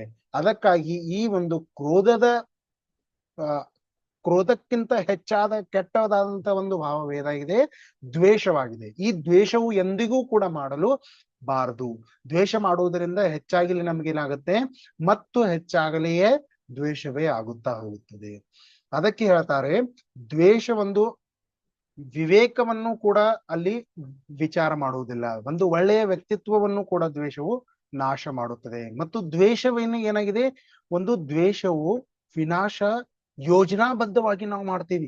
ಯಾಕಂದ್ರೆ ನಾವು ಹೇಳಿದಲ್ವಾ, ಅವನನ್ನು ಹೊಡೆಯೋದು ನಾವು ಬಾಡಿ ಮಾಡ್ಕೊಂಡು ಆದ್ಮೇಲೆ ನಾವು ಬಡಿತೀವಿ. ಅಂದ್ರೆ ನಾವೊಂದು ಯೋಜನೆ ಮಾಡ್ತಾ ಇದ್ದೀವಿ, ಆ ಯೋಜನೆಯಲ್ಲಿ ಮಾಡುತ್ತಾ ನಾವು ಎಷ್ಟು ಕೆಟ್ಟ ಕೆಟ್ಟ ಕೆಲಸಗಳನ್ನು ವಿಚಾರಗಳನ್ನು ಮಾಡ್ತೀವಿ. ಆ ಒಂದು ವಿಚಾರಗಳನ್ನು ಮಾಡುವುದರಿಂದ ನಮ್ಮ ಮನಸ್ಸು ಹಾನಿ, ನಮ್ಮ ಒಂದು ಆತ್ಮನಲ್ಲಿಯೂ ಕೂಡ ಕೆಟ್ಟ ವಿಚಾರವಿರೋದ್ರಿಂದ ನಮ್ಗೇನಾಯ್ತು, ದುಃಖವೇ ಆಯ್ತು. ಆ ದುಃಖವಾದ ಕಾರಣದಿಂದ ನಾವು ಹೆಚ್ಚು ಏನಾಗ್ತೀವಿ, ಮತ್ತು ಅನೇಕ ಪರಿಸ್ಥಿತಿಗಳಲ್ಲಿ ದುಃಖವನ್ನೇ ಪಡೆಯುತ್ತೇವೆ, ಮತ್ತು ದುಃಖವನ್ನು ಒಳಗಾಗಿ ನೋವನ್ನೇ ಅನುಭವಿಸುತ್ತೇವೆ, ಸುಖವನ್ನೆಂದಿಗೂ ಅನುಭವಿಸುವುದಿಲ್ಲ. ಈಗ ಮಾನಸಿಕ ಶಾಂತಿಯನ್ನು ಕೂಡ ಭಂಗ ಮಾಡಿತು. ಮತ್ತು ನಮ್ಮ ಒಂದು ಈಗ ನೋಡ್ಬೋದು, ಯಾವುದೇ ಒಂದು ಮಹಾನತೆ ಅಂದ್ರೆ ನೀವ್ ಏನ್ ಮಾಡ್ತೀರಾ, ಈಗ ನಾವು ನೋಡ್ಬೋದು, ನಮ್ಮಲ್ಲಿ ನಮ್ಗೆ ಏನ್ ಅನ್ಸುತ್ತೆ, ನರೇಂದ್ರ ಮೋದಿ ಮಹಾನಾಗಿದ್ದಾರೆ, ಅಬ್ದುಲ್ ಕಲಾಂ ಅವರು ಮಹಾನಾಗಿದ್ದಾರೆ. ಮತ್ತು ನೀವು ಯಾರನ್ನು ಆದರ್ಶ ಮಾಡ್ತೀರಿ ಅಥವಾ ಆದರ್ಶ ವ್ಯಕ್ತಿತ್ವ ಎಂದು ತಿಳಿದುಕೊಳ್ತೀರಿ, ಅಥವಾ ನೀವು ನೋಡ್ಬೋದು, ಈಗ ಸಚಿನ್ ತೆಂಡೂಲ್ಕರ್ ನೀವು ಆದರ್ಶ ಅಂತ ತಿಳ್ಕೊಳ್ತೀರಿ. ಈಗ ಸಚಿನ್ ತೆಂಡೂಲ್ಕರ್ ಯಾವಾಗಾದ್ರೂ ಅವನು ಸಿಟ್ಟು ಮಾಡಿದ್ರೆ ಆ ಸಚಿನ್ ತೆಂಡೂಲ್ಕರ್ ಆಗ್ಬೋದಿತ್ತ? ಯೋಚನೆ ಮಾಡಿ. ಅಥವಾ ನೀವು ನೋಡ್ಬೋದು, ಈ ನರೇಂದ್ರ ಮೋದಿ ಅವರು ಎಲ್ಲರ ಮೇಲೆ ಸಿಟ್ಟು ಮಾಡ್ಕೋತಾ ಇದ್ರೆ ಅವರು ನರೇಂದ್ರ ಮೋದಿ ಆಗಲು ಸಾಧ್ಯವಿತ್ತ? ಇಲ್ಲ. ಅವರೂ ಕೂಡ ಏನು, ಸಿಟ್ಟನ್ನು ಬಿಟ್ಟು, ಕ್ರೋಧವನ್ನು ಬಿಟ್ಟು, ಒಂದು ಒಳ್ಳೆಯ ಅವರ ಆಟದ ಕಡೆ ಸಚಿನ್ ತೆಂಡೂಲ್ಕರ್ ಅವರು ಗಮನ ಬಿಟ್ಟು ಒಳ್ಳೆಯ ತಮ್ಮ ಪ್ರದರ್ಶನೆಯನ್ನು ನೀಡಿದಾಗ ಸಚಿನ್ ತೆಂಡೂಲ್ಕರ್ ಆಗಿ ಸಿದ್ಧರಾದರು, ನಮ್ಮ ಮುಂದೆ ಆದರ್ಶ ವ್ಯಕ್ತಿತ್ವರಾದರು. ನರೇಂದ್ರ ಮೋದಿಯು ಕೂಡ ತಮ್ಮ ಒಂದು ಸ್ವಭಾವದಲ್ಲಿ ಕ್ರೋಧದವನ್ನು ಅಭಾವ ಮಾಡಿದ್ರು, ಎಲ್ಲರ ಪ್ರತಿ ಅವರು ಪ್ರೀತಿಯನ್ನು ಇಟ್ರು, ಆವಾಗಲೇ ಅವರು ಕೂಡ ಏನಾದ್ರು ಒಳ್ಳೆಯ ಒಂದು ಪದವಿಯಲ್ಲಿ ಹೋಗಿದ್ದಾರೆ. ಅದೇ ರೀತಿಯಾಗಿ ನಮ್ಮ ಜಿನೇಂದ್ರ ಭಗವಂತರು ಕೂಡ ಏನಾಗಿದ್ದಾರೆ, ಕ್ರೋಧ, ಮಾನ, ಮಾಯೆ, ಲೋಭ, ಅಹಿಂಸೆ, ಒಂದು ಸುಳ್ಳನ್ನು ಹೇಳುವುದರಿಂದ ಯಾವ ರೀತಿಯಾದಂತ ದುಃಖವನ್ನಿದೆಯೋ ಆ ಎಲ್ಲ ದುಃಖವನ್ನು ಅಭಾವ ಮಾಡಿ ನಿಜವಾದ ಒಂದು ಸುಖವನ್ನು ಪಡೆದು ಅವರು ಪರಮಾತ್ಮ ದಶೆಯನ್ನು ಪ್ರಾಪ್ತ ಮಾಡಿಕೊಂಡಿದ್ದಾರೆ. ಆ ಪರಮಾತ್ಮ ದಶೆಯನ್ನು ನಾವು ಕೂಡ ಪ್ರಾಪ್ತ ಮಾಡಿಕೊಳ್ಳಬೇಕಾದರೆ ಈ ಕ್ರೋಧ, ಮಾನ, ಮಾಯೆ, ಲೋಭ ಇವೆಲ್ಲವನ್ನು ನಾವೇನ್ ಮಾಡ್ಬೋದು, ಅಭಾವ ಮಾಡಿ ಪ್ರಾಪ್ತ ಮಾಡಿಕೊಳ್ಳಬಹುದು. ಅದೇ ರೀತಿಯಾಗಿ ಇಲ್ಲಿ ಹೇಳ್ತಾ ಇದ್ದಾರೆ, ಈ ಒಂದು ಉತ್ತಮ ಕ್ಷಮೆ ಉತ್ತಮ ಕ್ಷಮೆಯನ್ನು ಪ್ರಾಪ್ತ ಮಾಡಿಕೊಳ್ಳಬೇಕು, ಅಥವಾ ಮಹಾನ ವ್ಯಕ್ತಿತ್ವದಲ್ಲಿ ನಾವು ಮಹಾನರಾಗಬೇಕಾದ್ರೆ ಈ ಕ್ರೋಧವನ್ನು ಏನ್ ಮಾಡ್ಬೇಕು, ನಾವು ನಷ್ಟವೇ ಮಾಡಬೇಕು. ಪಂಡಿತ್ ತೊಡರ್ಮಲ್ಜಿ ಅಂತ ಒಬ್ರು ಪಂಡಿತರಾಗಿದ್ದಾರೆ ಜೈಪುರ್ನಲ್ಲಿ. ಅವ್ರು ಹೇಳ್ತಾರೆ, ಅಜ್ಞಾನ ಕಾರಣದಿಂದ ನಮ್ಮಲ್ಲಿ ನಾವು ಅಜ್ಞಾನ ಕಾರಣದಿಂದ ಯಾವಾಗ ನಾವು ಪರ ಪದಾರ್ಥದಲ್ಲಿ ಇಷ್ಟ ಅನಿಷ್ಟ ಒಂದು ಪ್ರತಿಭಾಸನೆ ಮಾಡುತ್ತವೆಯೋ ಆವಾಗ ನಮಗೆ ಕ್ರೋಧಾದಿ ಉತ್ಪನ್ನವಾಗುತ್ತವೆ. ಏನ್ ಹೇಳಿದ್ರು ಪಂಡಿತ್ಜಿಯವರು? ನಾವು ಯಾವಾಗ ಬೇರೆಯವರಲ್ಲಿ, ಈಗ ನಮ್ಮ ಒಂದು ಕ್ರೋಧ ಯಾಕೆ ಬರುತ್ತೆ ಅಂತ ನಿಮ್ಗೆ ಹೇಳಿದೆ. ನಮ್ಗೆ ಯಾವುದೇ ಒಂದು ವಸ್ತು, ವ್ಯಕ್ತಿ ಇಷ್ಟ ಅಥವಾ ಅನಿಷ್ಟ ಅನಿಸ್ತಾನೆ.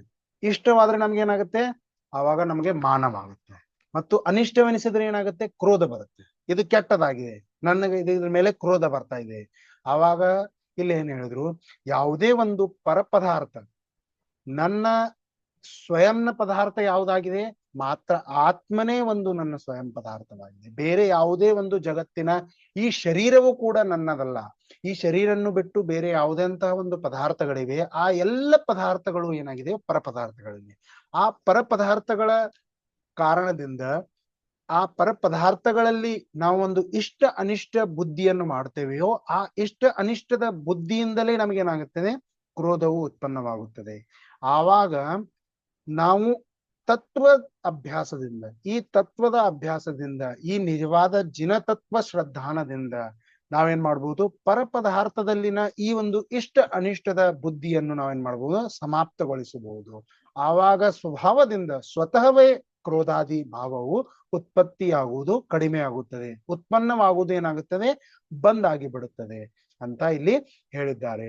ಅದರ ನಂತರ ಕ್ರೋಧದ ಉತ್ಪತ್ತಿಯ ಮೂಲ ಕಾರಣ ಯಾವುದಾಗಿದೆಯೋ ಅವು ತನ್ನಲ್ಲಿ ಸುಖ ದುಃಖದ ಅನುಭವವನ್ನು ಬೇರೆಯವರನ್ನು ಕಾರಣ ಮಾಡುವುದೇ ಏನಾಗಿದೆ, ಒಂದು ಕ್ರೋಧದ ಮೂಲ ಕಾರಣವಾಗಿದೆ. ಅಂದ್ರೆ ನನಗೆ ಯಾವಾಗ ಸುಖ ದುಃಖವಾಗುವುದಿದೆಯೋ ಅದು ಏನಾಗಿದೆ, ಪರಾಶ್ರಿತವಾಗಿದೆ. ಅಂದ್ರೆ ನನಗೆ ಯಾವಾಗ ಸಿಗುತ್ತೆ, ಈಗ ನನಗೆ ಬೇಸಿಗೆ ಆಗ್ತಾ ಇದೆ ಅಂದ್ರೆ ನನಗೆ ಪಂಖ ಬೇಕು. ಪಂಖ ಇದ್ರೆ ಏನಾಗುತ್ತೆ, ನನಗೆ ಸೆಕೆ ಆಗ್ತಾ ಇರೋದು ಕಮ್ಮಿ ಆಗುತ್ತೆ. ನನಗೆ ಈಗ ಚಳಿ ಆಗ್ತಾ ಇದೆ, ಪಂಖ ಬಂದ್ ಮಾಡ್ರಿ ಅಂದ್ರೆ ನಾವು ಏನಾಗ್ತಾ ಇದ್ದೀವಿ, ಚಳಿ ಆಗ್ತಾ ಇದೆ ಇದು ನನ್ನ ಶರೀರಕ್ಕೆ, ಆದ್ರೆ ಅಂದ್ರೆ ಫ್ಯಾನ್ ಬಂದ್ ಮಾಡಿದ್ರೆ ನಮ್ಗೆ ಏನಾಗುತ್ತೆ, ಖುಷಿ ಆಗುತ್ತೆ. ಅಂದ್ರೆ ನಾವು ಪರಾಶ್ರಿತವಾಗಿದ್ದೀವಿ. ಈ ರೀತಿಯಾಗಿ ಪರಾಶ್ರಿತ ಬುದ್ಧಿಯಿಂದಲೇ ನಾವು ಏನಾಗ್ತಾ ಇದ್ದೇವೆ, ಕ್ರೋಧ ಮಾನ ಮಾಯೆ ಲೋಭ ಕಷಾಯಗಳನ್ನು ಮಾಡ್ತಾ ಇದ್ದೇವೆ. ಯಾವಾಗ ನಾವು ಪರಾಶ್ರಯದಿಂದ ದೂರವಾಗ್ತೀವಿಯೋ ಆವಾಗಲೇ ನಿಜವಾದಂತಹ ಒಂದು ಸುಖವನ್ನು ಪಡೆಯುತ್ತೇವೆ. ಏಕೆಂದ್ರೆ ಎಲ್ಲಿಯವರೆಗೆ ನಮ್ಮ ಈ ಶರೀರದ ಬಗ್ಗೆ ನಾವು ವಿಚಾರ ಮಾಡ್ತೀವಿ ಅಲ್ಲಿಯವರೆಗೆ ನಮಗೆ ಎಂದಿಗೂ ಕೂಡ ನಿಜವಾದ ಸುಖದ ಬಗ್ಗೆ ತಿಳಿಯುವುದಿಲ್ಲ. ಈ ಶರೀರವು ಹೀಗಿದೆ, ಬೇಸಿಗೆಯಲ್ಲಿ ಇದಕ್ಕೆ ಫ್ಯಾನ್ ಎಸಿ ಬೇಕು, ಚಳಿಯಲ್ಲಿ ಇದಕ್ಕೆ ಏನ್ ಮಾಡು, ಫ್ಯಾನ್ ಎಸಿ ಬೇಡ. ಅಂದ್ರೆ ನೀವು ವಿಚಾರ ಮಾಡಿ, ಆತ್ಮನ ಸ್ವಭಾವ ಎಂದಿಗೂ ಹೀಗಿಲ್ಲ. ಆತ್ಮನು ಯಾವಾಗಲೂ ನಿರಾಕುಲನಾಗಿದ್ದಾನೆ, ನಿರಾಶ್ರಿತವಾಗಿದ್ದಾನೆ, ಪರಾಶ್ರಿತನಲ್ಲ, ಸ್ವಾಶ್ರಿತವಾಗಿದ್ದಾನೆ. ಅವನಿಗೆ ಯಾವುದೇ ರೀತಿಯಾದಂತಹ ಒಂದು ಅನುಕೂಲ ಪ್ರತಿಕೂಲ ಸಂಯೋಗದಲ್ಲಿ ಇರುವ ಒಂದು ಪರಿಸ್ಥಿತಿಯಲ್ಲಿ ಅವರಿಂದ ಪರೆಯಾಗಿ ಅವನು ಒಂದು ಆತ್ಮನ ಸ್ವಭಾವ ಬೇರೆಯದಾಗಿದೆ. ಆ ಆತ್ಮನ ಸ್ವಭಾವವನ್ನು ನೀವು ತಿಳಿದುಕೊಂಡ್ರೆ ಏನಾಗ್ಬೋದು, ಸ್ವತಃವೂ ಕೂಡ ಭಗವಂತನಾಗಬಹುದು ಅಂತ ಇಲ್ಲಿ ಹೇಳ್ತಾ ಇದ್ದಾರೆ. ಈಗ ಈ ಸಮ್ಯಕ್ ದರ್ಶನದ ಒಂದು ಉತ್ತಮ ಶಬ್ದ, ಸಮ್ಯಕ್ ದರ್ಶನ, ಸಮ್ಯಕ್ ಜ್ಞಾನ ಪೂರ್ವಕವಾಗಿ ಕ್ಷಮೆ ಸ್ವಭಾವದ ಆಶ್ರಯದಿಂದ ನೀವೇನ್ ಮಾಡ್ಬೋದು, ಆತ್ಮನ ನಿಜವಾದ ಸ್ವರೂಪವನ್ನು ತಿಳಿದುಕೊಳ್ಳಬಹುದು. ಅಲ್ಲಿ ಹೇಳ್ತಾ ಇದ್ದಾರೆ ಏನು, ಕ್ರೋಧದ ಅಭಾವವು ಆತ್ಮನ ಆಶ್ರಯದಿಂದಲೇ ಆಗುವುದಿದೆ, ಹೊರತಾಗಿ ಬೇರೆ ಯಾವ ಕಾರ್ಯದಿಂದಲೂ ಈ ಒಂದು ಕ್ಷಮಾ ಸ್ವಭಾವಿ ಧರ್ಮವು ಪ್ರಕಟವಾಗಲು ಸಾಧ್ಯವೇ ಇಲ್ಲ. ಈಗ ನೀವು ನೋಡ್ಬೋದು, ಧ್ಯಾನತ್ ರಾಯ್ಜಿ ಅವರು ಒಂದು ಕವಿಯವರು ಪೂಜನ ಬರೆದಿದ್ದಾರೆ, ಹಿಂದಿಯಲ್ಲಿದೆ, ನಾನ್ ನಿಮ್ಗೆ ಹೇಳ್ತೀನಿ ನೋಡಿ. ಗಾಲಿ ಸುನಮನ ಖೇದನ ಆನು ಗುಣಕೋ ಅವಗುಣ ಕಹೇ ಬಕಾನು, ಕಹಿಯೇ ಬಕಾನೋ ವಸ್ತು ಚೀನೆ ಬಾಂಧ ಮಾರ ಬಹುವಿಧಿ ಕರೈ ಧರತೆ ನಿಕಾರೈ ತನ ವಿಧಾರೈ ಬೇರಜುನೋ ಬೇರಜೋ ನ ತಹಾ ಧರೈ. ಇದೇನ್ ಹೇಳ್ತಾ ಇದ್ದಾರೆ, ಗಾಲಿ ಸುನ್ ಆನು, ಗಾಲಿ ಸುನಮನ ಛೇದನ ಆನು ಅಂದ್ರೆ ಏನು, ಯಾರಾದ್ರೂ ನಮಗೆ ಬೇಗಳ ಬೇದ್ರ ಮೇಲೆ ನಮ್ಮ ಮನಸ್ಸಿನಲ್ಲಿ ಖೇದ ಉತ್ಪನ್ನವಾಗಬಾರದು. ಅಂದ್ರೆ ನಮಗೆ ಯಾರಾದ್ರೂ ಒಬ್ರು ಬೈತಾ ಇದ್ದಾರೆ, ಆವಾಗ ನಮ್ಗೆ ಏನಾಗುತ್ತೆ, ಏಕ್ದಮ್ ಸರಿ ಸಿಟ್ಟ ಬರುತ್ತೆ. ಅದು ಕೂಡ ಏನ್ ಬರಬಾರ್ದು, ಸಿಟ್ಟು ಬರಬಾರ್ದು. ನಮಗೆ ಯಾರಾದ್ರೂ ಒಬ್ರು ಪ್ರಶಂಸೆ ಮಾಡಿದ್ರೆ ನಮ್ಗೆ ಏನಾಗುತ್ತೆ, ಅಭಿಮಾನವ. ನನಗೆ ಪ್ರಶಂಸೆ ಮಾಡಿದ್ರು, ನನಗೆ ಒಂದು ಸಮ್ಮಾನ ಸಿಕ್ತು, ನನಗೆ ರಾಷ್ಟ್ರಪತಿ ಪುರಸ್ಕಾರ ಸಿಕ್ತು, ನನಗೆ ಸಮ್ಮಾನ ಸಿಕ್ತು, ನಾನು ಸ್ಕೂಲ್ನಲ್ಲಿ ಫಸ್ಟ್ ಬಂದೆ, ಸೆಕೆಂಡ್ ಬಂದೆ, ಈ ರೀತಿಯಾದಂತ ಅಭಿಮಾನವಾಗುತ್ತೆ. ಅದೇ ರೀತಿಯಾಗಿ ನನಗೆ ಯಾರಾದ್ರೂ ಬೈದ್ರೆ ನನಗೆ ಬೈತೀಯ ನೀನು, ಈ ರೀತಿಯಾದಂತ ನಾವೇನ್ ಮಾಡ್ತೀವಿ, ಒಂದು ಸಿಟ್ಟು ಸ್ವಭಾವವನ್ನು ಮಾಡ್ತೀವಿ. ಆ ಸಿಟ್ಟು ಸ್ವಭಾವವನ್ನು ಮಾಡಬಾರ್ದು. ಯಾರಾದ್ರೂ ನಮ್ಗೆ ಬೈತಾ ಇದ್ದಾರೆ, ಅವನ ಒಂದು ಕೆಟ್ಟ ಕರ್ಮವಿದೆ, ಅವನ ಒಂದು ಕೆಟ್ಟ ವಿಚಾರವಿದೆ, ಅದಕ್ಕಾಗಿ ಅವನು ಬೈತಾ ಇದ್ದಾನೆ. ಅವನಿಗೆ ಏನ್ ಮಾಡಿದ್ರಿ, ನೀವು ಕ್ಷಮೆ ಮಾಡ್ಬೇಡಿ. ಅವನು ಈಗ ಯಾರಾದ್ರೂ ನಮ್ಗೆ ಬೈತಿದ್ರೆ ನಮಗೆ ಶರೀರದಲ್ಲಿ ಯಾವ್ದಾದ್ರೂ ಒಂದು ಹೋಲಾಗತ್ತಾ? ಇಲ್ಲ. ನಮ್ಮ ಶರೀರದಲ್ಲಿ ಬಂದು ಯಾವ್ದಾದ್ರು ಒಂದು ಬಾಣ ಸಿಗ್ತಾ ಇದೆ, ಅಥವಾ ನಮ್ಗೆ ಗೋಲಿ ಅಂದ್ರೆ ಬಂದೂಕಿನಿಂದ ಯಾವ ರೀತಿಯಾಗಿ ಗುಂಡು ಬರುತ್ತವೆ ನಮ್ಮ ಹೃದಯದಲ್ಲಿ ಹೋಗ್ತಾ ಇದೆಯಾ? ಇಲ್ಲ. ನಮ್ಗೆ ಯಾವುದೇ ರೀತಿಯಾದಂತಹ ಒಂದು ತೊಂದರೆ ಆಗ್ತಾ ಇಲ್ಲ. ಆದ್ರೂ ಕೂಡ ನಾವೇನ್ ಮಾಡ್ತಾ ಇದ್ದೀವಿ, ಕ್ರೋಧ ಉತ್ಪನ್ನ ಮಾಡ್ತಾ ಇದೀವಿ. ಇದು ಸರಿಯೇ ಅಲ್ಲ, ಸರಿಯಲ್ಲ. ಏಕೆಂದರೆ ನಿಜವಾದ ಒಂದು ಕ್ರೋಧದ ಅಭಾವವನ್ನು ನಾವು ಮಾಡಿದಾಗ ಈ ರೀತಿಯಾದಂತಹ ಯಾವುದೇ ಒಂದು ಭಾವನೆಯು ನಮ್ಮಲ್ಲಿ ಬರುವುದಿಲ್ಲ. ಅದಕ್ಕಾಗಿ ಪಂಡಿಜಿಯವರು ಹೇಳಿದ್ದಾರೆ, ಗಾಲಿ ಸುನುಮನ ಖೇದನ ಆನು, ಗಾಲಿ ಸುನುಮನ ಖೇದನ ಆನು. ಬೇಗಳು ಬೇದ್ರು ಕೂಡ ನಮ್ಮ ಮನಸ್ಸಿನಲ್ಲಿ ಖೇದವು ಎಂದಿಗೂ ಬರಬಾರದು. ಮತ್ತೆ ಮುಂದೆ ಹೇಳ್ತಾರೆ ನೋಡಿ, ಇಲ್ಲಿ ಏನ್ ಹೇಳಿದ್ದಾರೆ, ಗುಣಕೋ ಅವಗುಣ ಕಹೇ ಬಕಾನು. ಗುಣ ಮತ್ತು ಒಂದು ಸಮಾನ ಗುಣವಾದಂತಹ ಅವಗುಣ ರೂಪದ ವರ್ಣನೆಯನ್ನು ಕೂಡ ಇಲ್ಲಿ ಮಾಡ್ತಾ ಇದ್ದಾರೆ. ಯಾರಿಗಾದ್ರೂ ಒಂದು ಸಭೆಯಲ್ಲಿ ವ್ಯಾಖ್ಯಾನದಲ್ಲಿ ಒಂದು ಯಾರಾದ್ರೂ ನಿಮಗೆ ಬರೀ ಅಂದ್ರೆ ಒಳ್ಳೆಯ ಒಂದು ನೀವು ಜನರ ಮಧ್ಯದಲ್ಲಿ ಇದ್ದೀರಿ, ಅಲ್ಲಿಯೂ ನಿಮ್ಗೆ ಯಾರಾದ್ರೂ ಒಬ್ರು ಏನಂದ್ರೆ ಮೈಕ್ ನಲ್ಲಿ ಎದ್ದುಕೊಂಡು ಇವನ್ ಹೀಗಿದ್ದಾನೆ, ಆಕಾಶ್ ನೀನು ಹೀಗೆ ಇದ್ದೀಯಾ ಅಂತ ನನಗೆ ಯಾರಾದ್ರೂ ಹೇಳಿದ್ರೆ ನನಗೆ ಕ್ರೋಧ ಬರ್ತದೆ ಅಲ್ವಾ? ಇಷ್ಟೆಲ್ಲರ ಜನರ ಮುಂದೆ ನನಗೆ ನೀನ್ ಹೀಗೆ ಹೇಳಿದೀಯಾ, ನೀನ್ ಹೀಗೆ ಅಂತೀಯ ಅಂತ ನಾವು ಸಿಟ್ಟು ಮಾಡ್ತೀವಿ. ಆದ್ರೂ ಕೂಡ ನಮ್ಗೆ ಏನ್ ಅನ್ಸಿಲ್ಲ, ಸಿಟ್ಟಾಗುದಿಲ್ಲ. ಇಷ್ಟೆಲ್ಲದ್ರ ಮುಂದೆ ಕೂಡ ಅವನು ಬೈತಾ ಇದ್ದಾನೆ. ನಮ್ಗೆ ಏನಾಗಬಾರ್ದು, ಯಾವುದೇ ರೀತಿಯಾದಂತಹ ಒಂದು ನಮ್ಮಲ್ಲಿ ಕ್ರೋಧ ಸಿಟ್ಟು ಬರಬಾರ್ದು. ಆವಾಗ ಒಂದು ನಿಜವಾದಂತಹ ಕ್ರೋಧವನ್ನು ಅಭಾವವನ್ನು ನೀವು ಮಾಡಿದ್ರಿ ಅಂತ ತಿಳ್ಕೊಳ್ಬೇಕು. ಅಂದ್ರೆ ನಮ್ಗೆ ಯಾವುದೇ ಒಂದು ಪರಿಸ್ಥಿತಿಯಲ್ಲಿ ಯಾರೂ ಕೂಡ ಏನು ಅಂದ್ರು ನಮ್ಮ ಮನಸ್ಸಿನಲ್ಲಿ ಅಥವಾ ನಮ್ಮ ಮನಸ್ಸಿನ ಜೊತೆಗೆ ನಮ್ಮ ಹೊರಗಿನ ಒಂದು ಫೀಲಿಂಗ್ಸ್ ನಲ್ಲಿ ಕೂಡ ಆದ್ರಿ ಆ ಭಾವನೆ ನಮ್ಮಲ್ಲಿ ಏನ್ ಬರಬಾರ್ದು, ಕಾಣಬಾರ್ದು. ಅದೇ ನಿಜವಾದಂತಹ ಕ್ರೋಧದ ಅಭಾವ ಅಂತ ಹೇಳ್ತಾರೆ. ವಸ್ತು ಮುಂದೆ ಹೇಳ್ತಾರೆ ಇಲ್ಲಿ, ಕಹಿಯೇ ಬಕಾನೋ ವಸ್ತು ಚೀನೆ ಬಾಂಧ ಮಾರ ಬಹುವಿಧಿ ಕರೆ. ಅಂದ್ರೆ ನಮ್ಮಿಂದ ಯಾರಾದ್ರೂ ಒಂದು ವಸ್ತುವಿನ ತೆಗೆದುಕೊಳ್ತಾ ಇದ್ದಾರೆ. ಈಗ ನಂದು ಒಂದು ಪೆನ್ ಇದೆ ಅಂತ ತಿಳ್ಕೊಳ್ಳಿ, ಆ ಪೆನ್ ಯಾರಾದ್ರೂ ನನ್ನಿಂದ ಏನ್ ಮಾಡಿದ್ರು, ತೆಗೆದುಕೊಂಡ್ಬಿಟ್ರು, ಚೋರಿ ಮಾಡ್ಕೊಂಡ್ರು, ಅಥವಾ ನನ್ನಿಂದ ಕಸಿದು ಕೊಳ್ತಾ ಇದ್ದಾರೆ. ಈಗ ನೀವು ನೋಡ್ಬೋದು, ಒಬ್ರು ಪಂಡಿತ್ ದೌಲತ್ ರಾಮ್ಜಿದೆ ಒಂದು ಕತೆ ಬರುತ್ತೆ. ಆ ಪಂಡಿತ್ ದೌಲತ್ ರಾಮ್ಜಿ ಅವರ ಮನೆಯನ್ನು ಲೂಟಿ ಮಾಡಲು 4 ಜನ ಕಳ್ಳರು ಬರ್ತಾರೆ. ಓಕೆನಾ? 4 ಜನ ಕಳ್ಳರು ಬಂದಾಗ ಅವರ ಮನೆಯಲ್ಲಿನ ಎಲ್ಲ ವಸ್ತುಗಳನ್ನು ತೆಗೆದುಕೊಂಡು ಅವರು ಲೂಟಿ ಮಾಡ್ಕೊಂಡು ಹೋಗ್ತಾ ಇರ್ತಾರೆ. ಆವಾಗ ಗೋಡೆ ಜಂಪ್ ಮಾಡಿ ಹೊರಗೆ ಹೋಗುವಾಗ ಒಬ್ಬ ಕಳ್ಳ ಏನ ಮಾಡ್ತಾನೆ, ಅಟಕಾಯಿಸಿ ಸಿಕ್ ಬಿಡ್ತಾನೆ ಗೋಡೆ ಮೇಲೆ. ಆವಾಗ ಪಂಡಿತ್ ದೌಲತ್ ರಾಮ್ಜಿ ಏನ್ ಮಾಡ್ತಾರೆ, ಅವನಿಗೆ ಸಹಾಯ ಮಾಡ್ತಾರೆ ಏರ್ಲಿಕ್ಕೆ.